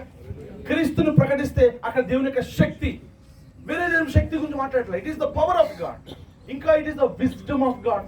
దేవుని యొక్క జ్ఞానం అందులో ఉంది. క్రీస్తులో దేవుని జ్ఞానం కనపడుతుంది, దేవుని యొక్క శక్తి కనపడుతుంది. 30వ వచనం చూద్దాం అదే అధ్యాయంలో. అయితే మీరు క్రీస్తు యేసునందున్నారు. అతిశయించువాడు ప్రభునందు అతిశయింపవలెనని రాయబడినట్లు నెరవేరునట్లు దేవుని మూలముగా ఆయన మనకు జ్ఞానమును, దేవుని మూలముగా ఆయన మనకు ఆయన అంటే ఎవరు ఇక్కడ? క్రీస్తు. Christ is the wisdom of God. నీతియు. హూ ఇస్ క్రైస్ట్ ఇక్కడ? క్రీస్తు నీతి. క్రీస్తు ఈజ్ ఈక్వల్ టు నీతి. పరిశుద్ధతయు. క్రీస్తు ఈజ్ ఈక్వల్ టు నేను ప్రత్యేకంగా పరిశుద్ధత గురించి మాట్లాడను. యేసు జీవితం గురించి మాట్లాడితే నీకు పరిశుద్ధత వచ్చేసి ఆటోమేటిక్. Praise the Lord. రక్తస్రావంతో బాధపడుతున్న స్త్రీ, రక్తస్రావంతో బాధపడుతుండడం అంటే అపరిశుద్ధులు అని అర్థం. She was being cast out. కుష్ఠరోగంతో బాధపడుతున్నా అంటే వాడు అపరిశుద్ధుడు అని అర్థం. యేసుక్రీస్తుని ముట్టగానే ఏమొచ్చింది వీడికి? ఆటోమేటిక్ పరిశుద్ధత చేసింది. దేవునికి స్తోత్రం కలుగును గాక. హల్లెలూయా. Praise the Lord. ఆయన పరిశుద్ధత అయి ఉన్నాడు. ఇంకా విమోచన, రిడెంప్షన్. నేను యేసును ప్రకటిస్తే యేసే నాకు విమోచన. సో యేసు అన్న సబ్జెక్ట్ లోనే ఎవ్రీథింగ్ ఈజ్ ఇన్క్లూడెడ్. అయితే ఏ యేసుని ప్రకటించాలి? సిలువ వేయబడిన యేసుని ప్రకటించాలి, పునరుద్ధరణైన యేసు కాదు. This is where we go wrong. పౌలు సిలువ వేయబడిన యేసునే ప్రకటిస్తున్నాడు. ఎందుకంటే రక్షణ సిలువలో వచ్చింది మనకి. సిలువలో ఏం జరిగిందో దట్ ఈస్ ద మెసేజ్. మన థీమ్ ఆఫ్ ద మెసేజ్ అంటే క్రైస్ట్ ఈస్ ద సబ్జెక్ట్. ఆ క్రీస్తు, ఏ క్రీస్తు? బాలుడైన యేసు కాదు. మళ్ళా చాలా మంది పాపం బాలుడైన యేసుని పూజిస్తూ ఉంటారు విగ్రహాలు పెట్టుకొని. ఆ యేసు ఇప్పుడు పెంచలేరు, వాళ్ళు పెంచరు పాపం. అంతే, అదే స్థితిలో ఉండాల్సింది ఎప్పటికైనా. యేసు పెరగచ్చు కదండి, పెరగడు ఆయన. 2000 సంవత్సరాల నుంచి ఆ బాలుడిగా ఉంచుతారు ఆయన పాపం, పాటలు పాడి. ఆ వయస్సు కాదు, సిలువలో వేలాడుతున్న యేసును మనం ప్రకటించాలి. హెబ్రీ పత్రిక 12వ అధ్యాయంలో ఒక అద్భుతమైన విషయం పౌలు రాస్తున్నాడు అక్కడ. హెబ్రీ పత్రిక 12వ అధ్యాయము దయచేసి 1 నుంచి 3 వరకు చదువుతాం. The secret of Christian life ఇక్కడ రాయబడింది. ఇంత గొప్ప సాక్షి సమూహము, ఇంత గొప్ప సాక్షి సమూహం ఉండగా మేఘం వలె మనను ఆవరించి ఉన్నందున మనము కూడా ప్రతి భారమును సులువుగా చిక్కులు పాపమును విడిచిపెట్టి విశ్వాసమునకు కర్తయు కొనసాగించువాడునైనా యేసు వైపు చూచుచు. ఏ యేసు వైపు? ఎక్కడున్నాడు యేసు? యేసును చూడాలి ఇక్కడ. సిలువలో వేలాడుతున్న యేసు వైపు చూచుచు. The Jesus that is crucified on the cross. సిలువలో వేలాడుతూ రక్తసిక్తమైన ముళ్ళ కిరీటంతో దిగంబరుడైన శాపగ్రస్తమైన ఆ యేసును చూచుతూ అక్కడి నుంచి మొత్తం స్టార్ట్ అవుతుంది అనమాట. ఆ యేసును చూచినప్పుడు ఏం జరుగుతుంది? కిందకు వద్దాం. మన ఎదుట ఉంచబడిన పందెములో ఓపికతో పరిగెత్తుదుము. అప్పుడే నీకు విశ్వాసం వస్తుంది, ఓపిక వస్తుంది, నీ రక్షణ కొనసాగిస్తావు, ముందుకు కొనసాగుతావు. నీకు కావలసిన నిరీక్షణ, ధైర్యము, శక్తి, బలము ఆ యొక్క సిలువలో నుంచి నువ్వు రిసీవ్ చేసుకుంటూ ఉంటావు. ఏ క్షణమైతే ఆ సిలువ నుంచి నా దృష్టి తప్పుతానో నేను అన్ని కోల్పోతాను ఇక. So cross is the power. అందుకే ఇందాక 1 కొరింథీ పత్రికలో 1వ అధ్యాయంలో 18వ వచనం చూస్తున్నాం. The word of the cross నశించుచున్న వారికి, వెరుగుతున్న వారికి అర్థం కాదు. మా తాతగారు నేను ఎంతో సువార్త చెప్పేవాడిని, బతిమాడేవాడిని, మీరు ప్రభు నమ్ముకోవాలి అని. ఆయనకు అర్థమయ్యేది కాదు. అరే యేసు ప్రభు తనను తానే రక్షించుకోలేకపోయాడు, ఆయన నన్నేం రక్షిస్తాడనేవాడు. ఆయనతో నేను వాదించేవాడిని కాదు. ఎంత ఎక్స్ప్లెయిన్ చేసిన పాపం అర్థమయ్యేది కాదు. ఆయన ఒక దిగంబరుడుగా, అనాథుగా, లేకపోతే దిక్కుమాలినవాడుగా ఆయన తను తానే రక్షించుకోలేకపోతే నన్నేం రక్షించగలడు? ఎలా కనపడుతుంది వాళ్ళకి సిలువ? వెరితనంగా. అరే వీళ్ళు పిచ్చోళ్ళు, వీళ్ళు అసలు ఆయన్ని నమ్ముతారేంటి అనేసి. నిజానికి సాతాను కూడా అర్థం కాదు. అందుకే పౌలు రాస్తాడు, అది సాతానికి అర్థం ఏంటి? ఆ సిలువ వేసినది కాదంట. సాతాను అనుకున్నాడు ఫినిష్ అయిపోద్ది అనుకున్నాడు. అదే రాయబడింది ఇక్కడ యాక్చువల్గా 2వ అధ్యాయంలో 8వ వచనం, 7 నుంచి చదువుతాం. అది లోకాధికారులలో ఎవరికి తెలియదు, వారికి తెలిసి ఉండిన ఎడల మహిమా స్వరూపియకు ప్రభువును సిలువ వేయకపోయి ఉండుదురు. వాళ్ళు అనుకున్నారు యేసు ప్రభువుని ఫినిష్ చేస్తే ఇంకా అయిపోతుంది, మనకి ప్రాబ్లం లేదనుకున్నారు. ఇక ఫినిష్ తేలికతాం, ఇక మనము విజయం అందే. క్రైస్తవమైన రూపం ఆపుదాం, సంఘాన్ని హింసిద్దాం, లేకుండా చేద్దాం, అప్పుడు మనం హాయిగా ఉంటాం. కానీ ఇది సాధ్యమవుతుందా? అసలు సాధ్యం కాదండి. అందుకే మన ప్రీతమ నేత నెహ్రూజీ అంటాడంట, క్రైస్తవుల్ని దయచేసి వాళ్ళని పట్టుకోవద్దు. ఒక పుట్టని గెలిగితే ఏమిటంట, పుట్ట నుంచి అన్ని బయటకు వస్తాయంట. సో అట్లా ఈవెన్ మనము ఐగుప్తులో ఎప్పుడైతే ఫరో ఇజ్రాయెల్ని హింసించడం ప్రెస్ చేయడం మొదలుపెట్టాడో యాక్చువల్ అప్పుడు వాళ్ళు విస్తరించడం మొదలుపెట్టారని రాయబడింది. ప్రైజ్ దేవునికి జ్ఞానం చూస్తాం అక్కడ. సో ఈ సిలువ అర్థం కావట్లేదు జనాలకి. అయితే మనకైతే ఏమని రాయబడింది అక్కడ? దేవుని యొక్క శక్తి. దేవుని యొక్క శక్తి. సిలువుని గురించి మాట్లాడడానికి చాలా మంది భయపడతారు. అమ్మో సంఘం అఫెండ్ అయితే ఏమో, భయపడి సంఘానికి రారేమో అని. ఎన్నో సంఘము ఎప్పుడైతే సిలువ గురించి మాట్లాడతామో సంఘం బలోపేతం అవుతుంది, స్ట్రెంగ్తన్ అవుతుంది. యేసు సిలువ వేయబడిన యేసు క్రీస్తుని ప్రకటించాలి మనం. That is the message, that is the theme. అయితే క్రాస్ లో ఏం జరిగింది అన్నది ఇంపార్టెంట్. ఇక్కడ సిలువలో ఎక్స్చేంజ్ జరుగుతుంది. 8 విషయాలు జరిగాయి సిలువలో. మనందరూ తెలిసిన విషయాలు ఒక్కసారి క్విక్ గా గుర్తు చేస్తాం. సిలువను ప్రకటిస్తున్నప్పుడు సిలువలో జరిగిన గొప్ప కార్యాలన్నీ కూడా నిజమవటం మొదలవుతాయి. అది మాట్లాడుతూ ఉండగా, సిలువను చూస్తూ ఉండగా సిలువలో ఏమేమి జరిగినాయి? 8 థింగ్స్ జరిగాయి అట్లీస్ట్ కనీసం. మొట్టమొదటిగా జీసస్ క్రైస్ట్ బికేమ్ సిన్. ఆయన పాపముగా చేయబడట. లోక పాపమంతా ఆయన మీద మోపినప్పుడు యేసుక్రీస్తు పాపముగా మారాడు. ఎందుకు మారాడు? మనము దేవుని నీతి అగునట్టు. 2 కొరింథీ ఒక్కసారి చూద్దాం. 2 కొరింథీ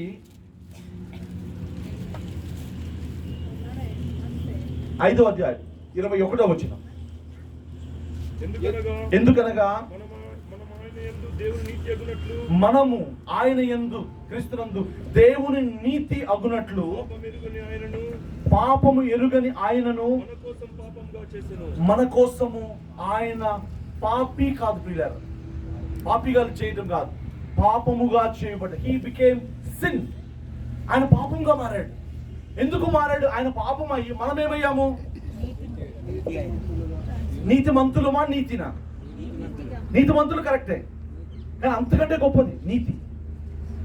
దేవుని నీతి అర్థం కాదు ఎవరికి. దేవుని నీతిని ఎక్కడ ఉంటుంది, ఎలా ఉంటుంది చూడాలంటే దేవుడు నా బిడ్డలను చూడండి అంటాడు.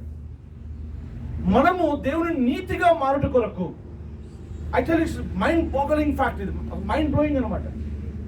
ఎంత గొప్ప పిలుపు తెలుసా ఇది, దేవుని నీతిగా మార్చడం అంటే.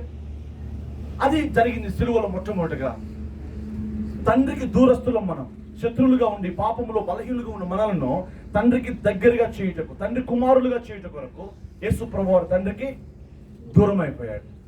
అందుకే అంటున్నాడు, ఏమంటున్నాడు? దేవా దేవా. తండ్రి అనట్లే అక్కడ, తండ్రి అనట్లేదు ఆయన. ఎందుకు అంటున్నాడు తండ్రి అనట్లేదు?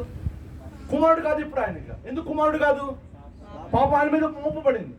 ఎప్పుడైతే పాపం మోపబడిందో తన కుమారత్వాన్ని కోల్పోయాడు. తను ఇక తండ్రిని పిలవలేడు. ఫర్ ది ఫస్ట్ టైం ఆయన తన తండ్రిని తండ్రి అని పిలవట్లేదు. ఏమైపోయాడంటే ఒక సాధారణ మామూలు వ్యక్తిగా మారిపోయాడు. అందుకే దేవా అని పిలుస్తున్నాడు. దేవా, నువ్వు నన్ను ఎందుకు చెయ్యి విడిచిపెట్టావు? ఎవరి కోసం ఆయన చెయ్యి విడవబడ్డాడు? మన కోసమే.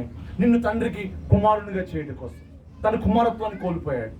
అందుకే తర్వాత చూస్తాం రోమా 8లో ద స్పిరిట్ ఆఫ్ సన్షిప్. ఆ కుమారాత్మను, దత్తపుత్రాత్మను, ఆయన కుమారాత్మను మనకి తర్వాత దయచేశాడు. He died our death on the cross so that he can give his life to live. ఆయన జీవమును నీకు ఇవ్వడం కొరకు మన మరణాన్ని ఆయన మరణించాడు. ఎక్స్చేంజ్.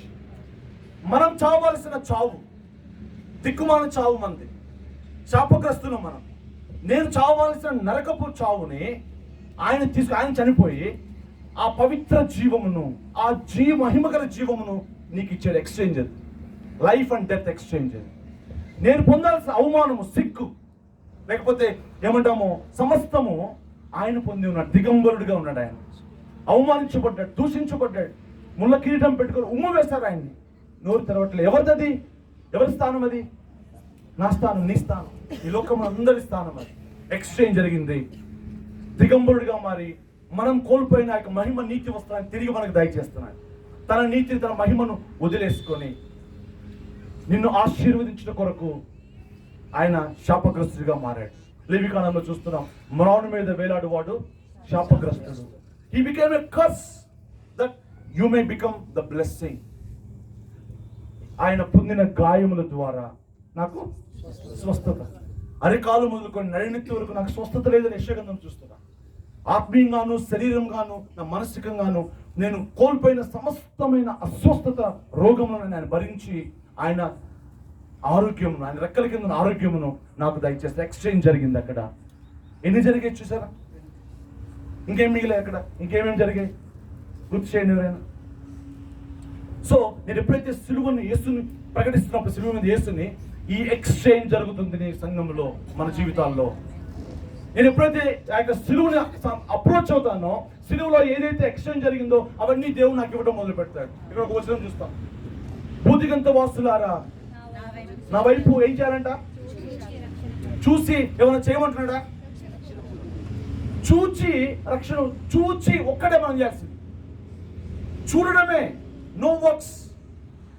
ఈ విధంగా క్రైస్తవం మిగిలిన మతాలన్నిటికీ వేరుగా ఉంది. ఇక్కడ దేవుడిని ఏమి డిమాండ్ చేయట్లేదు, నువ్వు ఆయనకి ఏమి చేయాల్సిన అవసరం లేదు. ఏం చేయాలి మరి నేను?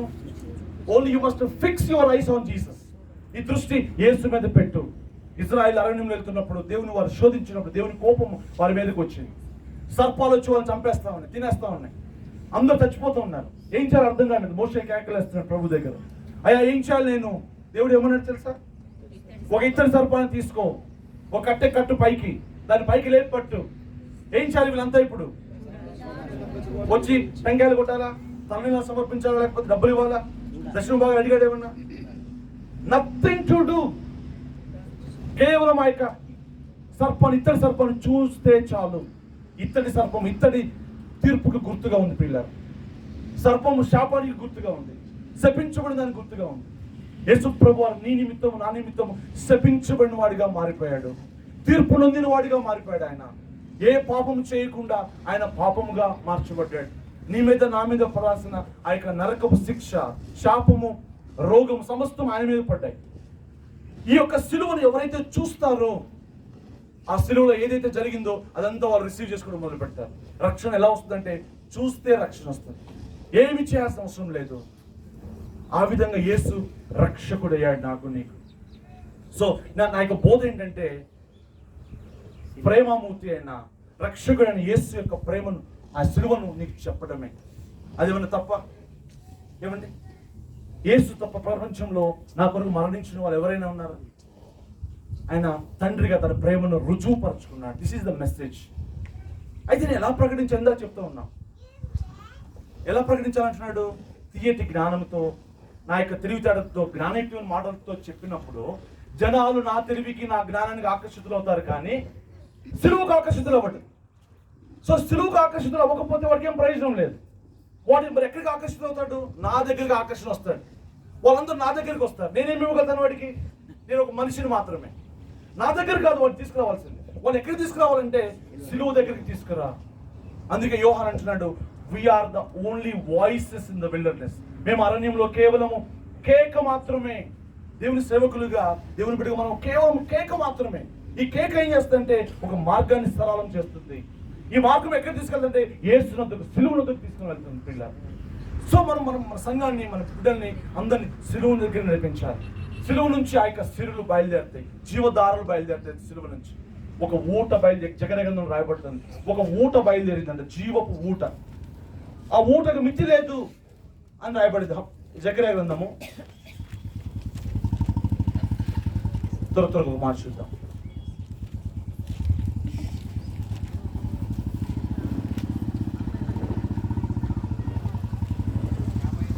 ఎవరైనా తీయగలుగుతారు? చెప్పండి ఒకసారి. కిరణ్ కనిపించిందా నీకు? Page number 777. తెలుగులో పేజ్ నెంబర్ 777 చూడండి. ఎన్నో వర్సెస్? చాప్టర్ వర్స్ చెప్పండి.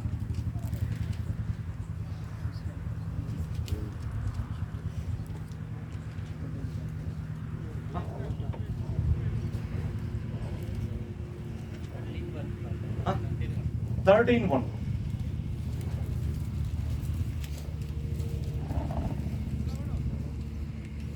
కాదు అదేనా? ఎస్. ఒక ఊట ఒకటికి పాపమును అపవిత్రతను పరిహరించుటకై దావీదు సంతతి వారి కొరకు యెరూషలేము నివాసుల కొరకు ఊట ఒకటి తీయబడును. ఊట ఒకటి తీయబడెను. దేవునికి స్తోత్రం. ఒక ఊట తీయబడింది. ఆయన పక్క నుంచి, ఆయన శరీరంలో నుంచి ఒక దార ప్రవహిస్తా ఉంది. ఆయన రక్తపు దార, ఆ రక్తము నీరు కలిసిన దార. ఆ ఊట తీయబడిందంట, దానికి ఇక అది ఆగదు. యేసు రక్తము ఈ లోకంలో ఉన్న వందల వేల కోట్ల మందికి కూడా సరిపోతుంది. అది ఏం చేస్తుందంట, మన పాపమును మన శాపమును సమస్తాన్ని పరిహరిస్తుంది. ఆ యొక్క రక్తపు ఊటతో మనం కొనబడ్డాం ప్రియులారా. So that is the solution, that is the message.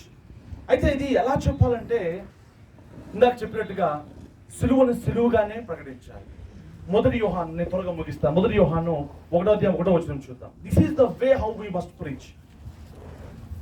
జీవవాక్యమును కూర్చున్నది ఆది నుండి ఏది ఉండెనో ఏది వింటిమో కన్నులార ఏది చూచితిమో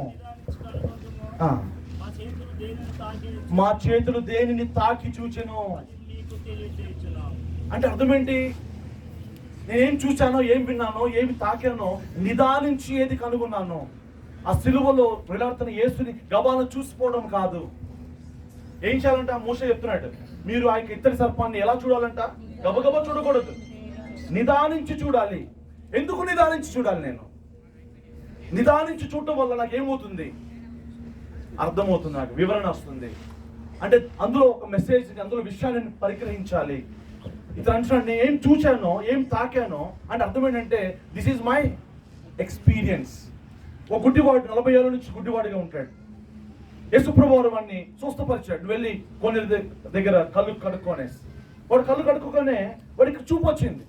పరిస్థితులు వాడిని తీసుకుని వెళ్ళి ఇంట్రాగేట్ చేస్తారా, నీకు నిజంగా గుడ్డివాడివా, నువ్వు నిజంగా నీకు చూపు వచ్చిందా, నీ తల్లిదండ్రులు పిలువు. వాడు చాలాసేపు క్వశ్చన్ చేస్తూ ఉన్నారు. నిజంగా యేసుప్రభు చేశారా, నీకు ప్రవక్తను ఆయన?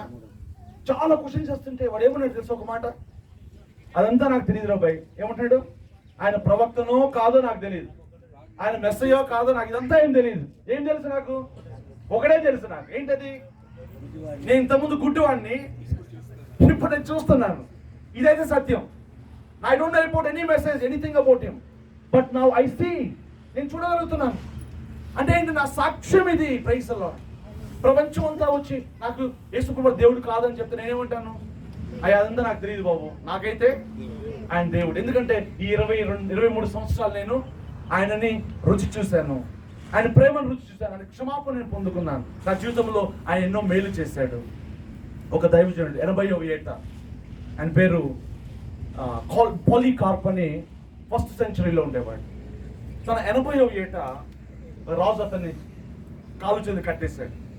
యేసుప్రభు వారిని నువ్వు డినై చేయి, ఆయన ముందు విడిచిపెట్టు, నేను నిన్ను విడిచిపెడతాను, లేకపోతే నిన్ను సజీవ దహనం చేస్తాను, కాల్ చేస్తాను అన్నాడు. ఆయన అన్నమాట ఏంటి తెలుసా? అయ్యా, ఈ 80 సంవత్సరాల్లో యేసుప్రభు వారు నాకు కేవలం మేలే చేశాడు. నేను ఆయన కేవలం నన్ను ఆయన ప్రేమించాడు. నేను ఆయన ఎలాగ నేను వదులుకుంటాను? అది నా వల్ల కాదు అన్నాడు. అవునా? అట్లయితే కాల్ చేయండి అన్నాడు. చనిపోయాడు అతను. ఈ 80 సంవత్సరాలు దేవుడు కేవలం నేను మేలే పొందుకున్నాను. This is my experience. ఆయన కాదని ఎలా అంటాను? సో నేను ఏం చూచానో, తాకానో, ఏది విన్నానో, కనులారా నేను చూచానో, నేను ఆ జీవవాక్యము నేను ఏం చేస్తున్నాను? నేను మీకు తెలియజేస్తున్నాను. అంటే preaching is from the experience. యేసుప్రభు వారి యొక్క బోధ గురించి ఏం రాయబడిందంటే, ఆయన పరిచయుల వలెను శాస్త్రుల వలెను ఆయన బోధ లేదంట. ఎలా ఉందంట? అధికారంతో కూడుకొని ఉంది ఆయన బోధ. ఆ అధికారం మనకి ఎక్కడి నుంచి వచ్చింది? అపోస్తల కార్యాలు 1:1 ఒకసారి చూద్దాం. అపోస్తల కార్యాలు 1:1.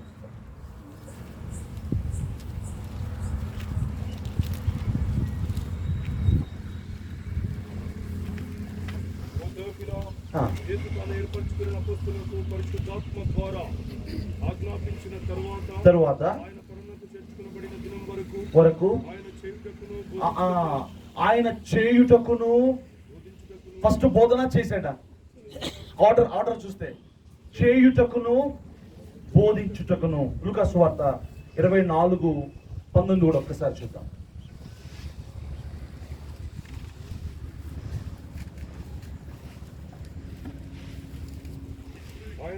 ఆయన అవి ఏవని వారిని అడిగినప్పుడు నజరేయుడైన యేసును గురించిన సంగతులే ఆయన దేవుని ఎదుటను, ఆయన చూడండి జాగ్రత్తగా, ఆయన దేవుని ఎదుటను ప్రజలందరి ఎదుటను క్రియలోను వాక్యములోను శక్తిగల. ఆ శక్తి ఎక్కడి నుంచి వచ్చేదానికి? పవర్.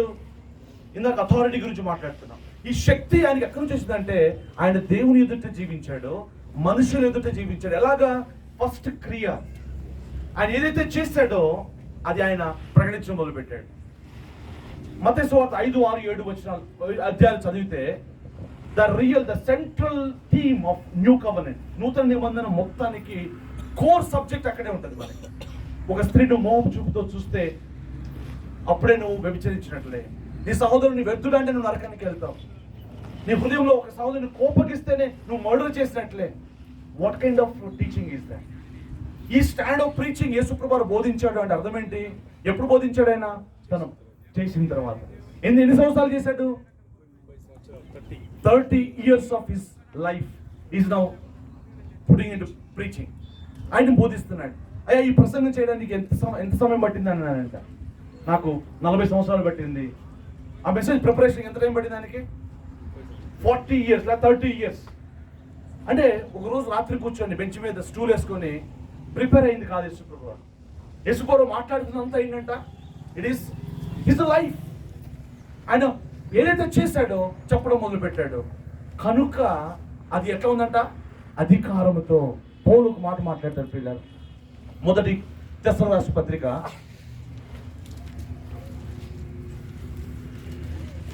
1వ అధ్యాయము 3వ వచనం చదువుతాం. మీ ప్రయాసమును అన్న సారీ 5వ వచనం. ప్రేమించబడిన సహోదరులారా, మీరు ఏర్పరచబడిన సంగతి అనగా మా సువార్త మాటతో మాత్రమే కాక, మా సువార్త కేవలం మాటతో కాక శక్తితోను పరిశుద్ధాత్మతోను పూర్ణ నిశ్చయతతోను ఈ పదం చాలా ఇంపార్టెంట్. శక్తితోను ఆత్మతోను. ఇంకొకటి ఏంటంట? సంపూర్ణ నిశ్చయత. ఇంగ్లీష్ లో కన్విక్షన్ అన్న పదం వాడుతున్నాడు. కన్విక్షన్ అంటే ఏంటి? కన్విక్షన్ అంటే నేను మాట్లాడుతున్నది ఫస్ట్ నేను నమ్మాలి చెప్పేది. నీకు అర్థమవుతుందా? నేను ఏదైతే మాట్లాడుతున్నానో అది దేంతో చెప్పాలంటే కన్విక్షన్తో చెప్తున్నాను. అంటే ఏంటి అర్థం? ఆ అనుభవంతో నిశ్చయంగా చెప్తున్నాను నేను.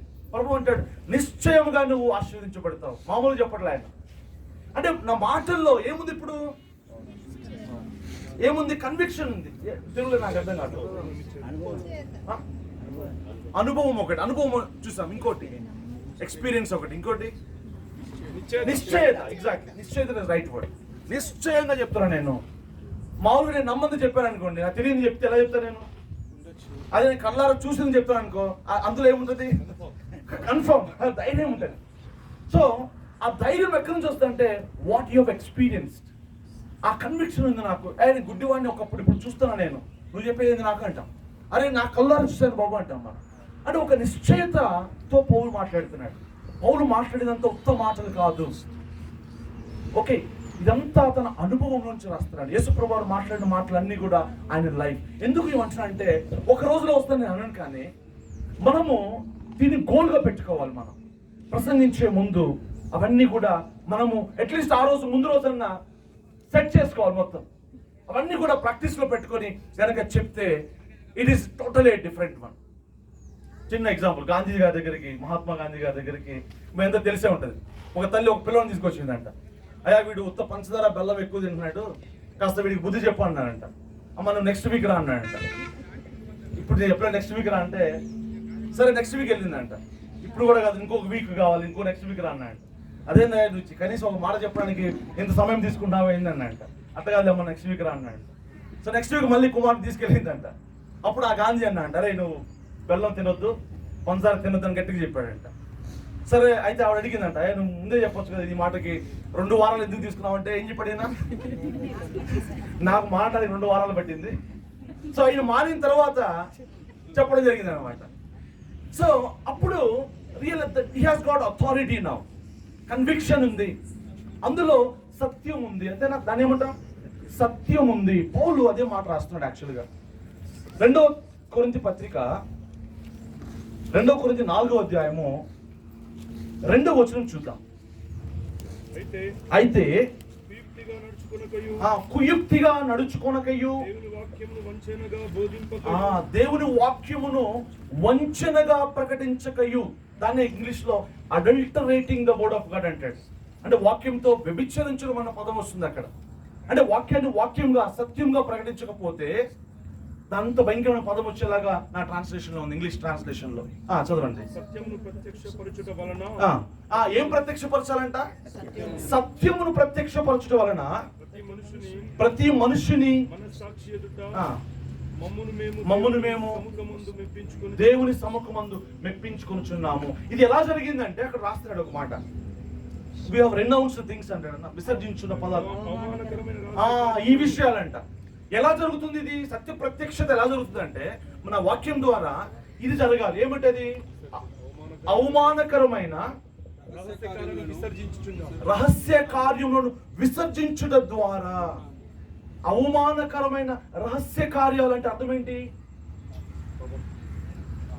పాపము. Very good. అంటే పబ్లిక్ గా నాకు ఒక గాడ్లీనెస్ అనే ఒక ఫార్మ్ ఆఫ్ గాడ్లీనెస్ సంపాదించుకున్నాను నేను. అందరి ముందు నేను ఒక మంచి పాస్టర్ గా పేరు సంపాదించుకున్నా. కానీ నా హృదయం అలా లేదు, నా సీక్రెట్ లైఫ్ అలా లేదు, నా చూపు అలా లేదు, నా హృదయం ఆలోచన అలా లేదు. డబ్బు పట్ల ఆశ ఇంకా ఉంది. ఒక స్త్రీని చూసే విధానంలో తేడా ఉంది. లేకపోతే నేను ఒంటరిగా ఒక రూమ్ లో ఉన్నప్పుడు నా పద్ధతులు వేరుగా ఉన్నాయి. అవమానకరమైన రహస్య పబ్లిక్ గా కాదు జరిగేది, ఇవన్నీ కూడా సీక్రెట్ గా జరిగే, అట్లీస్ట్ హృదయంలో జరిగే విషయాలు. వీటిని ఎప్పుడైతే కనుక మనము if you get rid of them work out చేస్తామో అప్పుడు నీ వాక్యము ఇట్ రిఫ్లెక్ట్స్ ద ట్రూత్ అన్నమాట. అప్పుడు ఇది ఏమవుతుందంటే ఇతరుల యొక్క మనస్సాక్షులను గుచ్చుతుందంట. ఇతరులు వచ్చి అలా బాగా చెప్పారని చెప్పాల్సిన అవసరం లేదు మనకి, వాళ్ళ మనస్సాక్షులకి ఇది మెప్పిస్తుందంట. అంటే really the word of God works అన్నమాట. అప్పుడు ఇదంతా ఎలా జరిగింది? ముందు రోజు రాత్రి లేదా ఒక వారం అంతా నువ్వు సీక్రెట్ లైఫ్లో, నాకు పర్సనల్ లైఫ్ నేను వర్కౌట్ చేసుకుంటూ వస్తే తరువాత ఈ వాక్యము ఇతరుల మనస్సాక్షుల్ని ప్రభావితం చేస్తుంది. So this is the way how the word of God is being preached by Paul. ఈ విధంగా ప్రకటిస్తా ఉన్నాడు. Hallelujah, praise the lord. ఒక్క మాట చెప్పి క్లోజ్ చేస్తాను. అపొస్తలుల కార్యాలు యేసు ప్రభువు గురించి ఇవ్వబడిన అద్భుతమైన సాక్ష్యం ఇక్కడ ఉంది. 10వ అధ్యాయము 38వ వచనం. అదేదనగా దేవుడు నజరేయుడైన యేసును పరిశుద్ధాత్మతోను శక్తితోను అభిషేకించినదియే.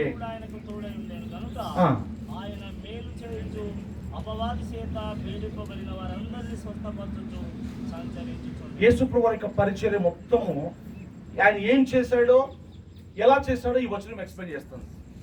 యేసు ప్రభువు ఏం చేశాడు? మేలు చేస్తూ వచ్చాడు. ఫస్ట్ ఏంటి మేలు చేశాడు? ఆయన ఆహారం పెట్టాడు, స్వస్థపరిచాడు, గుడ్డి వారికి కళ్ళు ఇచ్చాడు, లేకపోతే చాలా మేలు చేస్తూ వచ్చాడు. ఓదార్చాడు, బలపరిచాడు, దయ్యముల చేత పీడించబడిన వారికి విడుదల కలుగ చేస్తూ వచ్చాడు. ఆయన పరిచర్య అంతా కూడా సువార్తను ప్రకటిస్తూ మేలు చేసుకుంటూ వెళ్ళాడు. ఇలా ఎలా చేయగలిగాడు అంటే with the power of the Holy Spirit అని రాయబడి. ఎలా? ఇది మామూలు జరగదు. తండ్రి తన కుమారుణ్ణి పరిశుద్ధాత్మతోనూ శక్తితోనూ అభిషేకించను అని రాయబడింది. Without which it is not possible. Bible లుక 5:5 అనుకుంటా ఒక చోట రాయబడింది, ఆయన వారిని స్వస్థపరచుటకు శక్తి కలిగి ఉండెను అని రాయబడింది. అంటే టైం టు టైం ఆయన తండ్రి యొద్ద నుంచి ఒక శక్తిని పొందుకున్నట్టుగా మనం చూస్తాం. ప్రభువారే ఈ యొక్క శక్తిని టైం టు టైం పొందుకుంటూ ఉంటే మనము కూడా ఖచ్చితంగా టైం టు టైం పొందుకోవాలి. మన ఇంటికి ఎవరిని వస్తే టీ పెట్టడానికి పాలు ఎప్పటికప్పుడు తెచ్చుకోవాల్సిందేగా. ఎప్పుడు ఇంట్లో ఉంటాయండి మన దగ్గర, ఛాన్సే లేదు. ఎప్పటికప్పుడు రైస్ తెచ్చుకుంటాం, ఎప్పుడప్పుడు అన్ని సామాన్లు తెచ్చుకుంటాం ఎవరిని వస్తే వారికి భోజనం పెట్టడానికి. టైం టు టైం మనం నింపుకుంటూ ఉంటాం.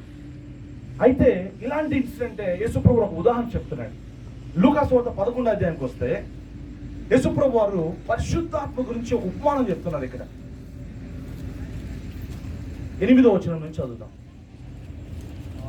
అతడు తన స్నేహితుడైనందున 7 నుంచి చదువుతాం. నన్ను తొందర పెట్టవద్దు, తలుపు వేసి ఉన్నది, నా చిన్నపిల్లలు. 5 నుంచి చదువుతాం. 5 నుంచి. ఆయనతో ఇట్లా నేను మీలో ఎవరికైనా ఒక స్నేహితుడు ఉండగా అర్ధరాత్రి వేళ ఆ స్నేహితుని యొద్దకు వెళ్ళి స్నేహితుడా, నాకు 3 రొట్టెలు బదులిమ్ము. ఆ స్నేహితుడు ప్రయాణం చేయించు మార్గంలో నా యొద్దకు వచ్చి ఉన్నాడు. అతనికి పెట్టుటకు నా యొద్ద ఏమీ లేదా. అతనికి పెట్టుటకు నా యొద్ద ఏమీ కూడా లేదు అనేను. అతడు లోపలనే నుండి నన్ను తొందర పెట్టవద్దు, తలుపు వేసి ఉన్నది, నా చిన్న పిల్లలు నాతో కూడా పండుకొని ఉన్నారు, నేను లేచి ఇక్కడేనని చెప్పునా. అతడు తన స్నేహితుడు అయినందున లేచి అతడు సిగ్గుమాలి మాటి మాటికి అడుగుట వలన సిగ్గుమాలి మాటి మాటికి అడుగుచున్నందున లేచి అతనికి కావలసినవన్నీ ఇచ్చును. కావలసినవన్నీ ఇచ్చాను. ఎన్ని అడిగాడు ఇతను? 3 రొట్టెలు. రొట్టె అనేది చెప్పండి, లగ్జరీనా లేకపోతే నీడా? ఎవ్రీడే నీడ్, డైలీ బ్రెడ్, అనుదిన ఆహారం. తినడానికి తిండి, గుడ్డ, లేకపోతే నీళ్లు తాగడం అనుదిన ఆహారం. ప్రభు అంటున్నాడు, అనుదిన ఆహారాన్ని మీరు దేవుని అడగండి అంటున్నాడు. అనుదిన ఆహారం మనం సంపాదించుకోలేదు, దేవుడు ఇవ్వాల్సిందే. Holy Spirit is a daily bread అని అర్థమవుతుంది ఇక్కడ. అంటే అన్నం వారానికి ఒకసారి తింటాడు ఎవడైనా? అట్లా ఏమంటావు? అట్లా తింటే అసలు ఉందా? అర్థం ఉందా? 4 రోజులు కలిపి ఒకేసారి తింటాడు ఎవడైనా? అంటే ఏ రోజుకి ఆ రోజు నేను భోజనం చేస్తాను, టైం టు టైం నా దాహం తీర్చుకుంటున్నా. ప్రతిరోజు కూడా ఈ యొక్క అనుదిన ఆహారం నేను పొందుకోవాలి. Every day I must be filled with the Holy Spirit. నేను నిన్న పొందుకున్నాను, ఈ రోజు కుదరదంటే ఈ రోజు మళ్ళీ భోజనం చేస్తాగా నేను. ఈ రోజు అవస్థలు వేరు. యేసుప్రభు వారు ప్రతిరోజు కూడా రాత్రిపూట ఈ యొక్క అనుదిన ఆహారం తండ్రి ఎదురు నుంచి పొందుకున్నట్టుగా ఉంది. ఏమంటాడు? ఎగ్జాంపుల్ ఏంటంటే, నీ యొద్దకి ఎవరన్నా వచ్చారు సహాయం కోసం, అయితే పెట్టడానికి నీ దగ్గర ఏమి లేదు, అర్ధరాత్రి వచ్చాడు, నీ కనీసం వాడికి ఏం పెట్టడానికి లేనప్పుడు నిజానికి అది ఒప్పుకోవాలి. మొట్టమొదటి నా దగ్గర లేదనేసి. ఏదైనా ఉందే, ఎవరైనా వస్తే మనకి పెట్టగలమా? ఏమి ఇవ్వలేము, మన దగ్గర శక్తి లేదు. ఒక అనారోగ్యంతో ఒకడు వచ్చాడు, ప్రార్థన చేస్తాం, వాడికి స్వస్థత ఇచ్చే శక్తి మనకి లేదు, ఉదయాన్ని వెళ్ళగొట్టే శక్తి మనంతా మనకి ఏమీ లేదు. ఓకే, ఒకడికి ఒక అవసరంతో వచ్చాడు, ఏదో గొడవలతో వచ్చి, అయ్యా నా కోసం ప్రార్థన చేయండి, మనం ఏమి చేయగలుగుతామా? సో మనకి శక్తి లేదు. కానీ యేసుప్రభు వారి గురించి ఒక మాట రాయబడింది. తండ్రి ఏం చేశాడు? ఆయనకి శక్తితోనూ ఆత్మతోనూ అభిషేకించను. Even Jesus was supplied by this power. యేసు కూడా తనగా లేడు, ఆయన మానవుడిగా ఉన్నాడు, నీ వలే నా వలే. ఆయన కూడా తండ్రి యొక్క నుంచి ఈ శక్తిని, అభిషేకమును ప్రతిదినము పొందుకొని మన ముందు మాదిరిగా ఉన్నాడు. ఒక మోడల్ సర్వెంట్ గా ఉన్నాడు. ఆయన కూడా ఏం చేస్తాడంటే శక్తిని పొందుకుంటూ ఉన్నాడు. కనుక ఈ ఎగ్జాంపుల్ చెప్తున్నాడు. సో ఈరోజు మన దగ్గరికి సిస్టర్స్ కానీ బ్రదర్స్ కానీ ఈ యొక్క అనేక మంది నీడీ పీపుల్ వస్తారు. వాళ్ళకి మనం ఇవ్వడానికి ఏమీ లేదు మనకి. ఎందుకంటే డబ్బుతో, పరపతితో, వాటితో చేసే విషయాలు కాదు. ఇది దేవుని యొక్క శక్తి ద్వారా, అభిషేకం ద్వారా మాత్రమే మనం వారికి హెల్ప్ చేయగలుగుతాం. అంటే ఆత్మ చేత నింపబడటం ద్వారా. అయితే ఆయన ఇస్తున్నాడు, ఇమ్మీడియట్గా ఇస్తున్నాడా? ఇవ్వట్లే. ఎందుకు ఇవ్వట్లేదు ఇమ్మీడియట్గా? ఆయన ఎందుకు ఇమ్మీడియట్గా ఇవ్వట్లేదు? నన్ను అడుగుము, వెదకము, తట్టుము. ఎందుకు 3 ఉన్నాయి అక్కడ ఫేజెస్? అక్కడ యాకోబు ఎందుకు పోరాడుతున్నాడు? నన్ను ఆశీర్వదిస్తే కానీ విడిచిపెట్టను. వెంటనే ఇచ్చాడు దేవుడు? ఒక పోరాటం జరిగింది అక్కడ. దేవుడు పరీక్షిస్తున్నాడు. అక్కడ యాకోబుతో దేవుడు ఏమన్నాడు తెలుసా? నన్ను పోనిమ్మంటున్నాడు. అన్నాడా? గుర్తుందిగా మనకి. నన్ను పోయిచ్చాడు. నువ్వు ఎందుకు వచ్చావు అసలు? పోయే కాడికి పోవడానికి కాదు ఆయన వచ్చింది, కానీ పరీక్షిస్తున్నాడు. నేను వెళ్తానంటే వెళ్ళనిస్తావా లేదా? లేదు, నేను వదిలిపెట్టను. నువ్వు నన్ను ఆశీర్వదిస్తే కానీ వదిలిపెట్టను. సిగ్గుమాలి పదే పదే అడుగుట ద్వారా ఈ సిగ్గుమాలితనం మనకు కావాలి. సిగ్గు లేదా నీకు? అవును, నాకు సిగ్గు లేదని చెప్పాలి. సిగ్గు లేని వాళ్ళం మనం. సిగ్గు లేకుండా ఆయన దగ్గరికి వెళ్తాం. ఆత్మ విషయమై దీనులైన వారు ధన్యులు, పరలోక రాజ్యము వారిది. పరలోక రాజ్యం అంటే ఏంటి? బైదవే, పరలోక రాజ్యం మాటతో కాదు, కానీ పరలోక రాజ్యం అంటే శక్తి. Praise the lord. ఇది మాట కాదు, శక్తి.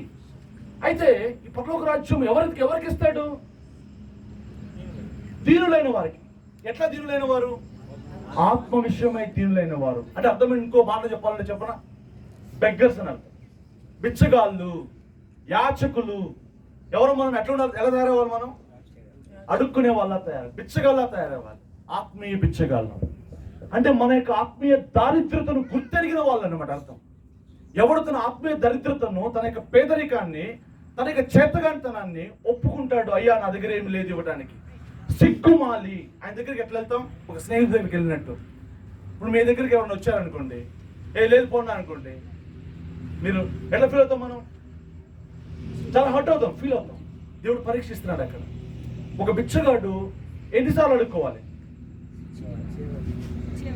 ఈరోజు అడుక్కున్నాడు, ఈరోజు ఫుడ్ దొరికింది వాడికి, రేపు రోజు అడుక్కోవాలి. ప్రైజ్ రావాలి, అల్లెలు చెప్పడం కొట్టాలి.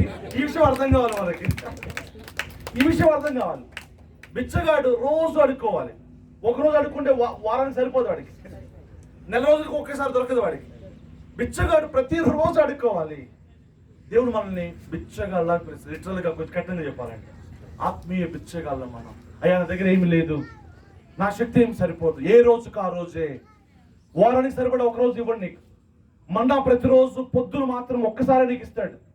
2 రోజులకు ఒకసారి కూర్చుకుంటే ఏమైంది, కుళ్ళిపోద్ది. ఒక నియమం ఉంది అక్కడ. ప్రతి దినము ఏ రోజుకు ఆ రోజు నేను ఆయన మీద ఆధారపడడం దేవునికి చిత్తం. విశ్వాసపు నడక ఇది పిల్లలు. విశ్వాసము నేర్పుతాడు దేవుడు. సో వీడు ఏం చేస్తాడంటే, అయ్యా నాకు 3 రొట్టెలు ఇవ్వు.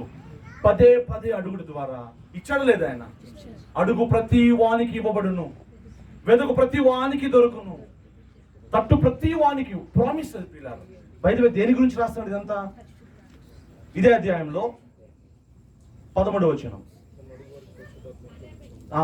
తను అడుగువానికి పరిశుద్ధాత్మను నిశ్చయముగా ఇచ్చును. ఆ 3 రొట్టెలు దేనికి సాదృశ్యంగా ఉంది? పరిశుద్ధాత్మకు. ఆ 3 రొట్టెలు ఎవరి కోసం? ఎవరి కోసం? స్నేహితుడికి. నా కోసము, స్నేహితుడి కోసం. నా కోసం ఎందుకు?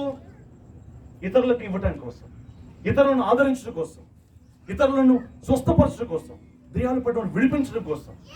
సో ఇతరులను బ్లెస్ చేయడం కోసం నేను పోరాడాలి ప్రభు దగ్గర, బతిమలాడుకోవాలి. సో ఆయన నన్ను దినం ప్రతిరోజు కూడా ఈ శక్తి చేత, అభిషేకం చేత నన్ను నింపి రాను దినాల్లో మనల్ని వాడుకుంటాడు. Hallelujah, praise the Lord. So let us be the beggars, spiritual beggars గా మనం ఉందాం. ఒప్పుకోవాలి యథార్థంగా, అయ్యా నాకేమీ లేదు, నాకు సహాయం దయచేయండి. అప్పుడు ఆయన మనకి ఆ కృపనిస్తాడు. దీనిలో కృపను అనుగ్రహిస్తాను బైబిల్ చదివిస్తాను. ఆమేన్, హల్లెలూయా. దేవుడు అట్టి కృపని మనకి దయచేయను గాక. ఆమేన్. సమయం దేవుడికి అప్పగిస్తున్నాను.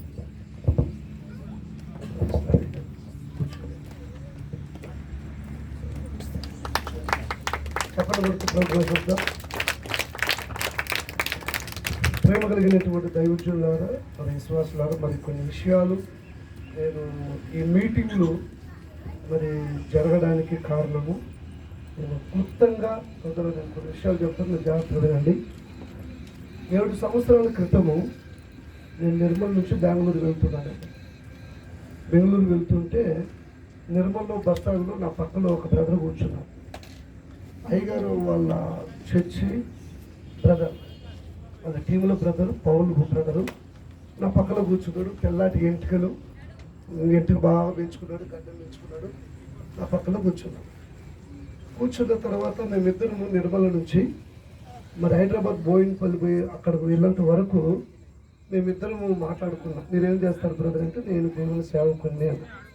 ఎక్కడ? నిర్మల్లో కొండాపూర్ బైపాస్ రోడ్డు పక్కన మా చర్చి ఉంటుందని చెప్పారు. మీరు ఎక్కడ బ్రదర్, మీరు ఏం చేస్తారంటే, నేను బెంగళూరులో ఇట్లా కాలేజీ లెక్చరర్గా నేను పనిచేస్తాను అని అన్నాడు.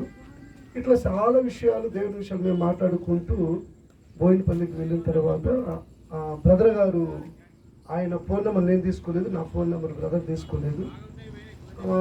అక్కడ బ్రదర్ దిగి వెళ్ళిపోయింది ఆయన. తర్వాత నేను బెంగళూరు పోయి అక్కడ ప్రార్థన ఉంటే ఆయన చూసుకొని నేను తిరిగి ఆదివారానికి మళ్ళీ ఇక్కడికి వచ్చాను. అప్పుడు మా చర్చిలో మరి మా ఇద్దరి మధ్యలో జరిగినటువంటి సంభాషణ అదంతా కూడా ఆ చర్చిలో విశ్వాసాల దగ్గర సాక్ష్యం చెప్పడం జరిగింది. అంతే కొన్ని రోజులు నాకు బ్రదరుని నేను జ్ఞాపకంలో ఉంచుకున్న తర్వాత మర్చిపోయానండి, పూర్తిగా మర్చిపోయినా. ఆ బ్రదర్ మాత్రము అనుదిన ప్రార్థనలు నన్ను జ్ఞాపకం చేసుకుంటూనే ఉన్నాడంట. తర్వాత 7 సంవత్సరాలు అయింది. మొన్న సెప్టెంబర్ 24వ తారీఖున ఫ్రైడే కదా గారు, ఫ్రైడే నేను పాస్టర్ ఇద్దరు వైద్యాల సేవకి వెళ్ళాను. సేవకి వెళ్ళిన తర్వాత నాకు ఒక ఫోన్ వచ్చింది. ఫోన్ వచ్చిన తర్వాత ఆ ఫోన్లో, బ్రదర్ మేము హైదరాబాద్ నుంచి మిమ్మల్ని కలవడానికి వచ్చాము అన్నారు. మీ పేరేంటిది అని అడిగాను. నా పేరు పౌలు అన్నాడు. ఏ పౌలో నేను ఎప్పుడు చూడలేదు, ఎవరో ఏందో మరి హైదరాబాద్కి వచ్చారంట నన్ను కలవడానికి అని. వెంటనే అక్కడ మేము ప్రేయర్ చేసి వెంటనే మేము వచ్చాం.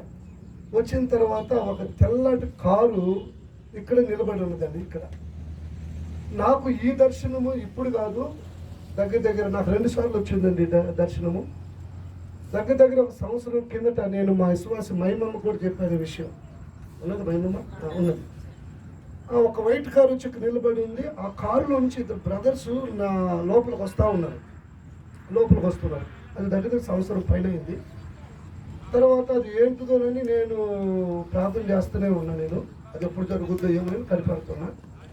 అయితే మన అయ్యగారు రావడానికి 2 రోజులు ముందుగా సేమ్ అదే కళ నాకు వచ్చింది. అది వైట్ కారులో నుంచి ఇద్దరు దైవజనులు దిగి లోపలికి వస్తున్నట్టుగా నాకు సేమ్ అదే కళ వచ్చింది నాకు.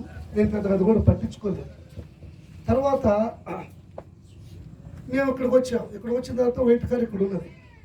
కొద్దిగా అక్కడ మెట్లకి లోపలికి పోయే లోపల లేడీస్ చెప్పులు ఉన్నాయి, 2 జోన్లు ఉన్నాయి, మరి జెంట్స్ మరి ఎవరు వచ్చారో ఏమని మేము లోపలికి వెళ్ళిన తర్వాత 4 లైన్గా కూర్చొని ఉన్నారు అక్కడ. మేము పోయి వాళ్ళ ఎదురుగా కూర్చున్నాం. పౌలు బ్రదరు ఇది మాస్క్ తీసి నేను నీకు తెలుసా అన్నాడు. రాజుదా నేను మీకు తెలుసా బ్రదర్ అన్నాడు. నాకేమో గుర్తు రాలేదు. గడ్డం పెంచుకొని ఉన్నాడు, ఎంటును పెంచుకొని ఉన్నాడు తెల్లగా.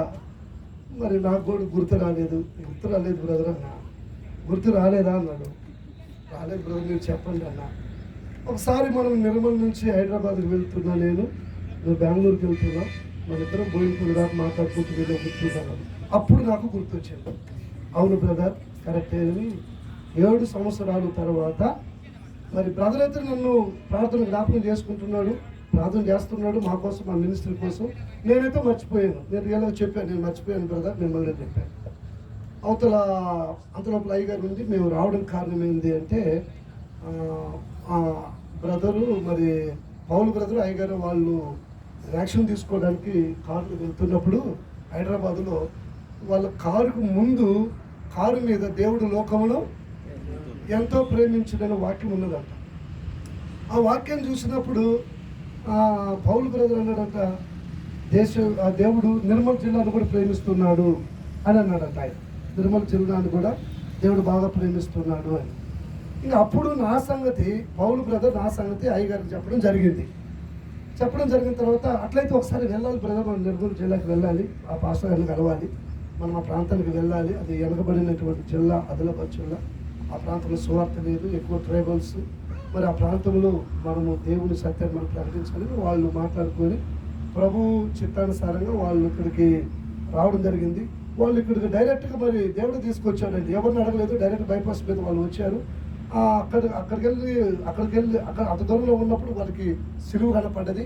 ఇదే కావచ్చు అనుకుని వాళ్ళ విశ్వాసంతో వాళ్ళు వచ్చారు. వాళ్ళు ఇక్కడికి రాగానే కానీ ఇక్కడ పెట్టగానే పౌలు బ్రదర్ చెబుతున్న విషయం, ఇట్లా రాగానే డైరెక్ట్గా వాళ్ళకి దేవుడు లోకం ఎంతో ప్రేమించిన వాక్యం వాళ్ళకి కనపడ్డది. అదే వాక్యం ఉంది ఇక్కడ ఎదురుగా. అక్కడ కారులో చూసిన వాక్యం అదే. తర్వాత ఇక్కడికి రాగానే ఆ వాక్యం వాళ్ళు చూశారు. మళ్ళీ రాష్ట్రాల గురించి కూడా మాట్లాడుకుంటూ వస్తున్నారంట. ఇక్కడికి రాగానే రాష్ట్రంలారా నా ఎదుకు వచ్చి వినుడి, జనములారా చెవికి ఆలకించడం వాక్యం కూడా కనపడుతుంది వాళ్ళకి. అవన్నీ దేవుని ఆత్మ ద్వారా నేను ప్రేరణ బట్టి నేను అవన్నీ రాయించడం జరిగింది.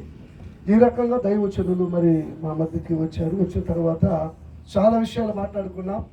అప్పుడు బ్రదర్ ఈ ప్రాంతంలో మరి మేము ప్రభుత్వం చేయాలి, సత్యాన్ని ప్రకటించాలని, సువార్త ప్రకటించాలని నేను చాలా ఆశ కలుగున్నామంటే నేనున్నాను. అయ్యారు మరి బహిరంగంగా గ్రామాలకు వెళ్ళి మనం సువార్త ప్రకటించే పరిస్థితులు లేవు కనుక మరి ఎట్లనే చేసి మేము మా సంఘంలో విశ్వాసులు కుటుంబ ప్రార్థనలు పెట్టుకున్నా, ఏదైనా ఒక మీటింగ్స్ ఏదైనా స్తోత్ర కూటలు అలాంటివి పెట్టుకున్నప్పుడు మరి మీకు ఆసక్తి ఉంది మరి సువార్త ప్రకటించాలని మరి మేము తప్పకుండా మేము ఆహ్వానిస్తాం. మీరు మా దగ్గర రావచ్చు, మేము మీ దగ్గరికి వస్తాం, మీరు మమ్మల్ని వాడుకుని మేము కూడా మిమ్మల్ని వాడుకుంటాం మన పదం ఆ రోజు వాడడం జరిగింది. అదే రకంగా సరే బ్రదర్ అనుకున్నాం. బ్రదర్స్ వాళ్ళు వెళ్ళిపోయారు. వెళ్ళిపోయిన తర్వాత ఒకరోజు నైట్ నేను బాగా ప్రార్థన చేసి పడుకొని ఉన్నానండి. వెంటనే నాకు ఒక హృదయ ప్రేరేపణ ఏంటంటే అయ్యగారి ద్వారా ఇక్కడ సేవకుల సదస్సు ఏర్పాటు చేయాలని ప్రేరేపణ నాకు కలిగింది. అది కలిగిన తర్వాత నేను వెంటనే మా పాస్టర్కి చెప్పాను, ఇట్లా ప్రేరేపణ కలిగిందంటే సరే ప్రార్థన చేద్దామని దేవుని చిత్తమత జరుగుద్ది అని ఆమె చెప్పడం జరిగింది. తర్వాత ఆ నైట్ మేము వాళ్ళు అనుకున్నాం. తెల్లారి 6:30కి నేను లేవగానే నాకు ఫోన్ వస్తుంది. ఎవరు చేశారో ఫోన్ అని చూస్తే అయ్యగారు నాకు ఫోన్ చేశారు. అయ్యగారు ఫోన్ చేయగానే నేను వెంటనే ఈ విషయం చెప్పాను. నా హృదయంలో కలిగిన ప్రేరేపణ అయ్యగారు చెప్పాను. అయ్యగారు అన్నాడు, మా ఆశ కూడా అదే బ్రదర్ అన్నాడు. దేవుని నామమునకు స్తోత్రం కలుగును గాక. హల్లెలూయా.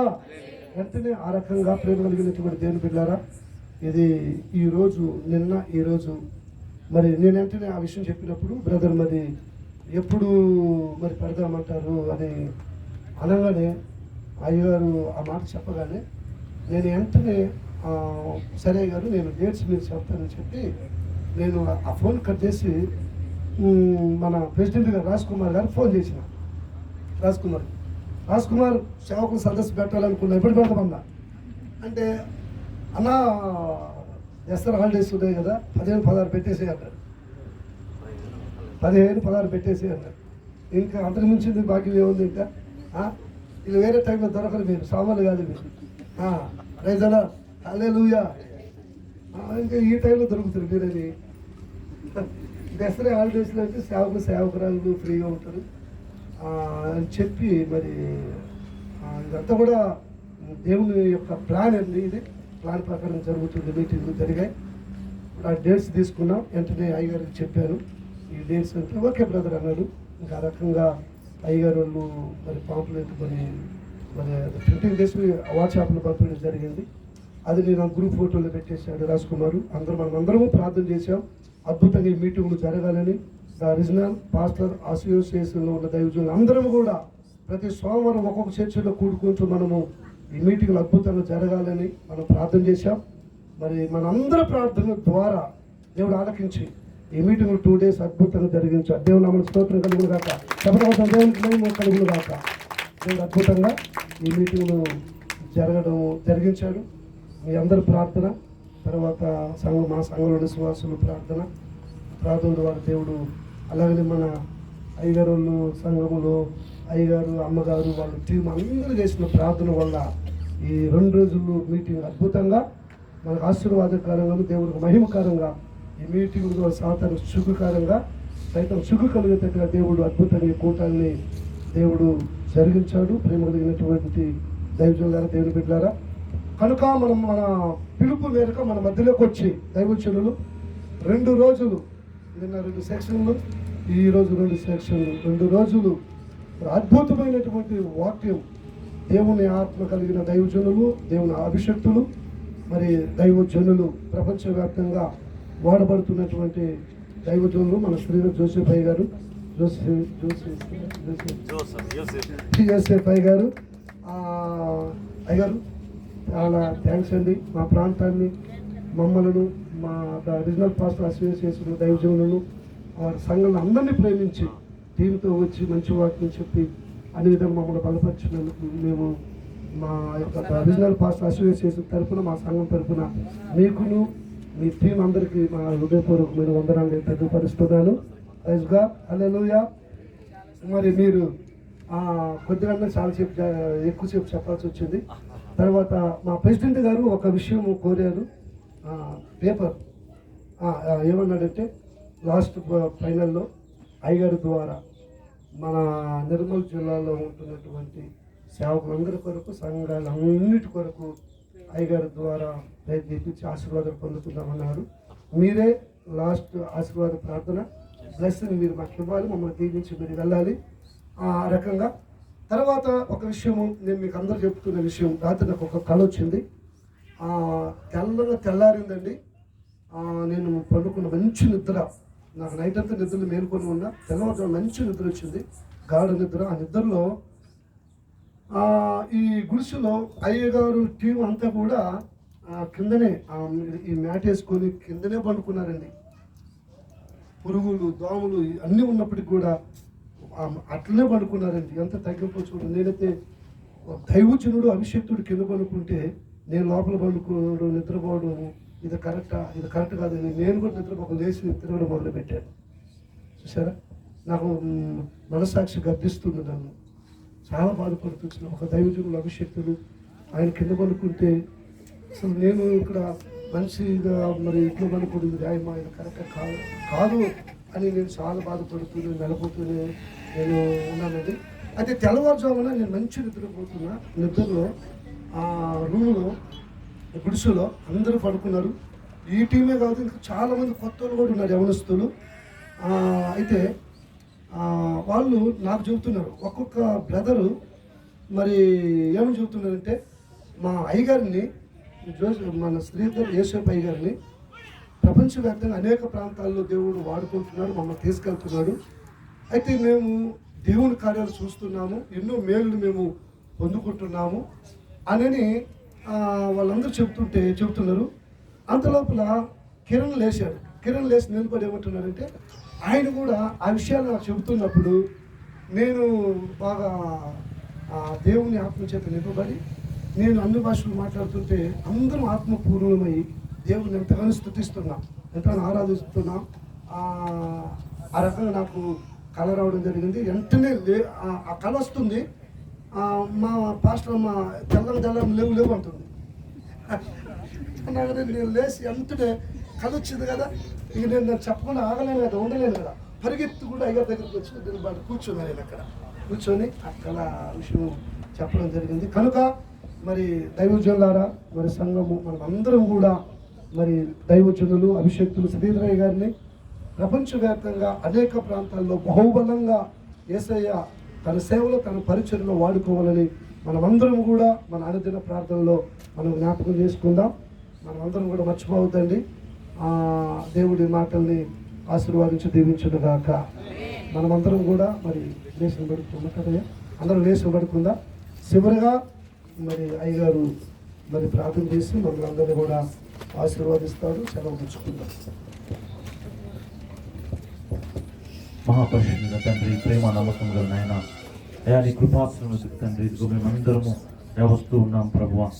అయా నువ్వు జ్ఞాపకం చేసుకున్నట్టు నా తండ్రి, మేము ఏ పాటి వారము నాయన, సర్వోన్నతమైన దేవుడు, సర్వశక్తిమంతుడు, సార్వభౌమాధికారి అయా తండ్రి, నీ పక్షమున నిలబడుటకు నాయన, నీ నామమును భరించుటకు, నీ సిలువను మోయుటకు నాయన, నీకు సాక్షులుగా ఉండుటకు నాయన, నీ సేవకులుగా అగ్ని జ్వాలలుగా మండుటకు నా తండ్రి, ఈ లోకములోనైనా అయా నీ పక్షమున శూర కార్యములు జరిగించుటకు అయా తండ్రి, భూలోకము తలకిందులుగా చేయుటకు నాయన, ఎదుగో నా తండ్రి పేరు పెట్టి పిలిచి అయా తండ్రిగోనైనా నీ సేవకులను అయా తండ్రిగో తల్లి గర్భంలో రూపింపబడక మునిపే అయా తండ్రి వారిని మీరు అభిషేకించి ప్రతిష్ఠ చేసుకొని ఈ రోజు నా తండ్రి ఇక్కడ నిలబెట్టిన విధానం పట్టిస్తూ ఉంటారు. అయా పిలిచిన వాడవు, నీవు నమ్మదగిన వాడవు తండ్రి నాయన. మేము నమ్మదగిన వారంగా లేనప్పటికీ మీరు నమ్మదగిన వాడవు. ఇది ఒక నూతన కార్యం మీరు మొదలుపెట్టి ఉన్నారు, దాన్ని మీరు సంపూర్తి చేయగల సమర్థులు ప్రభువా. కృపావరముల విషయంలో, పిలుపు విషయంలో అయా నువ్వు పశ్చాత్తాపడేవాడు కావు నా తండ్రి నాయన. అయా తండ్రి, మా శక్తి మా బలము కాదు, ఇదిగో నీ దాసులు నా తండ్రి నిన్ను ప్రేమించి అయా వారిని అతను ఇదిగో నీ దాసులుగా, బాండ్ స్లేవ్స్ గా వారు నీ కొరకు ప్రతిష్ఠ చేసుకుని ఉన్నారు. అయా వారిని సిలువ మోస్తున్నారు. ఇదిగో ఈ ప్రాంతంలో, అయా కఠినమైన ఈ ప్రాంతంలో అయా వారు నమ్మకంగా వారిని సేవిస్తూ ఉండగా అయా ఈరోజు ప్రత్యేకంగా అయా వారిని మీరు అభిషేకించండి, మరొకసారి దర్శించండి ఆయన. అయా మరొకసారి వారిని బలపరచండి. అయా అది నూతన కార్యములు తండ్రి, అయా రెండింతల పరిశుద్ధాత్మ అనుభవం ఆయన, అభిషేకము అయా సూచక క్రియలు వారి చేతుల ద్వారా అనేక మహత్కార్యములు తండ్రి జరిగించండి నాయన. అయా నీ ప్రేమ చేత అయా ఇదిగో అందరూ నింపమని వేడుకొనిచున్నాను. అయా వాక్ శక్తిని అనుగ్రహించమని వేడుకొనిచున్నాను. అయా ఎవరు ఎదిరించలేని జ్ఞానము నా తండ్రి నాయన. అయా ఇదిగోనైనా నీ మహిమను వారు కనపరిచినట్లుగా అయా వారి యొక్క జీవితం, వారి సాక్షి జీవితము, అయా వారి యొక్క బోధ, అయా ఇదిగో వారి కుటుంబ జీవితము నా తండ్రి, ఇదిగో నాయన నీకు ఆత్మ చేత నింపి బలపరిచి నూతన పరచమని, శక్తి చేత నింపమని నేను ప్రార్థన చేస్తున్నాను. అయా నా తండ్రి, ఇదిగో నీకు స్తోత్రాలు. నీ దాసుని పక్షమున అయా మీరు నిలబడండి తండ్రి, స్తోత్రాలు. అయా తండ్రి, వారి చేతుల ద్వారా మీరే అద్భుతాలు జరిగించండి నాయన. అయా వారు అడుగుపెట్టు స్థలం అంతా మీరు దయచేయమని వారి పక్షమును నేను మొరపెడుతూ ఉన్నాను. అయా కొత్త ద్వారములు తెరవమని బట్టి ఆడుకుంటున్నాను, నూతనమైన అయా కార్యములు చేయమని వేడుకుంటున్నాను. దేవా స్తోత్రాలు నాయన. అరణ్యంలో నీటి బుక్కలను ఉబుక చేస్తూ దేవుడు తండ్రి, అయా తండ్రి ఎండిన ఎడారిని జలమయంగా చేస్తూ దేవుడు నా తండ్రి. ఈ ప్రాంతంలో తండ్రి అనేక చెట్లను, అనేక అయా ప్రాంతాల్లో గొప్ప గొప్ప సమృద్ధి అయిన పంటలు నీ దాసులకు దయచేయండి నాయన. స్తోత్రాలు. అయా పట్టు జాలను విస్తారమైన అయా పంటలు నీ దాసులకు దయచేయమని వేడుకొంచున్నాను. అయా నిశ్చయముగా నేను ఆశీర్వదిస్తాను వాగ్దానం చేస్తున్నారు నా తండ్రి. స్తోత్రాలు నాయన. భయపడకము, జడియకము, నేను నీకు తోడైనా అని మీరు మాట్లాడుతున్నారు. నీకు స్తోత్రాలు నాయన. చేరువచ్చిన ప్రతి దాసుని ప్రభు ప్రత్యేకంగా అయా మీరు దర్శించండి. ఈ రోజు వారి హృదయాలు నీ కొరకు మండును గాక, నీ కొరకు నూతన క్రియలు వారు చేయుదురు గాక, నీ చిత్తమును వారు తెలుసుకొందురు గాక ప్రభు, నీ ముఖ దర్శనం వారు చేయుదురు గాక, నీ సన్నిధిలో వారు నిరంతరము నిలుచుదురు గాక ప్రభు. అయా స్తోత్రాలు. నీ గాయములో వారిని దాచమని నేను ప్రార్థన చేస్తున్నాను. అయా స్తోత్రాలు, మీరు మంచి బహుమానమును వారికి దయచేయమని ప్రార్థన చేస్తున్నాను. అయా తండ్రి వందనాలు తండ్రి నాయన. మరి విల్సన్ గారిని పాసం తెస్తున్నాను అయా తండ్రి. మరి ఎంతో ప్రేమతో మమ్మల్ని స్వీకరించి అయా తండ్రి ఇదిగోనైనా వారు చేసిన ఏర్పాటు అన్నిటిని బట్టి అయా వారు చూపిన ప్రేమను బట్టి నైనా, మరి మిగిలిన సహోదరులు నా జత పని వారందరూ చూపిన వారి ప్రేమానురాగమును బట్టి నా తండ్రి, మరి సిస్టర్స్ని బట్టి అందరిని బట్టి కూడా కృతజ్ఞతాస్తులు చెల్లిస్తున్నాం. అయా తండ్రి నీకు వందనాలు. ఇదిగో నాయన నీ సన్నిధిలో ఉన్నాం, మమ్మల్ని అందరినీ అయా మరి బలపరచండి. ఏక మనస్సును ఏక తాత్పర్యమును మాకు దయచేయండి, ఐకమత్యము దయచేయండి. రానా ఇదిగో నీ పొలంలో మేము పనిచేస్తున్న జత పని వారం అయా ఒకరినొకరు బలపరుచుకుంటూ ఆదరించుకుంటూ అయా ఒకరినొకరిన తండ్రి ప్రోత్సాహపరుచుకుంటూ అయా మీరు మమ్మల్ని ఒక కుటుంబంలో ఒక తండ్రి పిల్లలుగా మీరు మమ్మల్ని పిలిచారు నాయన. అయా తండ్రి కృప చూపండి. రాను దినాల్లో నీ చిత్తం అంతటి మా అందరి పట్ల జరిగించమని, మీరే సమస్త ఘనత మహిమ ప్రభావములు పొందుకొనమని, మీ చిత్తమైతే మరలా అయా నా తండ్రి రాకడ ఆలస్యమైతే మరొకసారి మేము కలిసి పర్యంతము నీ కృపలో మమ్మల్ని అందరినీ భద్రపరచమని యేసు నామములో అడుగుచున్నాను మా పరమ తండ్రి. ఆమేన్ ఆమేన్. తండ్రి అయిన దేవుని ప్రేమ, కుమారుని యొక్క కృప, పరిశుద్ధాత్ముని అన్యోన్య సహవాసము ఇక్కడ చేరిన మనకును సకల పరిశుద్ధులకు సదాకాలము తోడైండును గాక. ఆమేన్ ఆమేన్. అందరికీ వందనాలు. అందరికీ వందనాలు.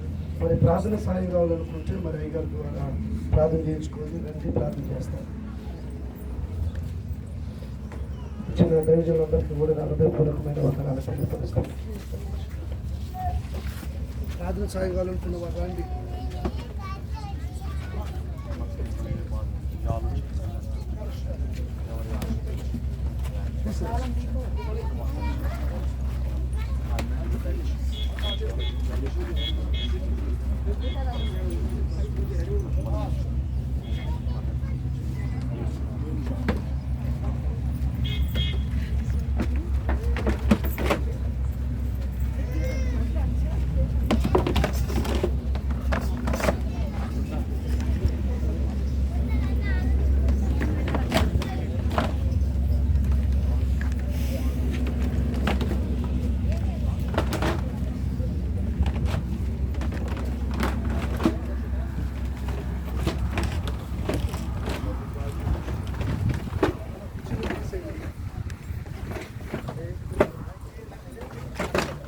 One hour 37 minutes ఉండండి నా ప్రీతి.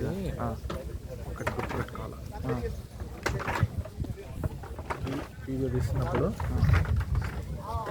ఇట్లా తీయాలి. Okay okay okay. హెడ్స్ ఉన్నాయి కదా, హెడ్స్ ఇది మిడ్ లైన్ ఉంటుంది అనమాట. రెఫరెన్స్ పాయింట్ మైండ్లో పెట్టుకోరు, mid line. Okay, grid on చేయొచ్చు తెలుసు కదా.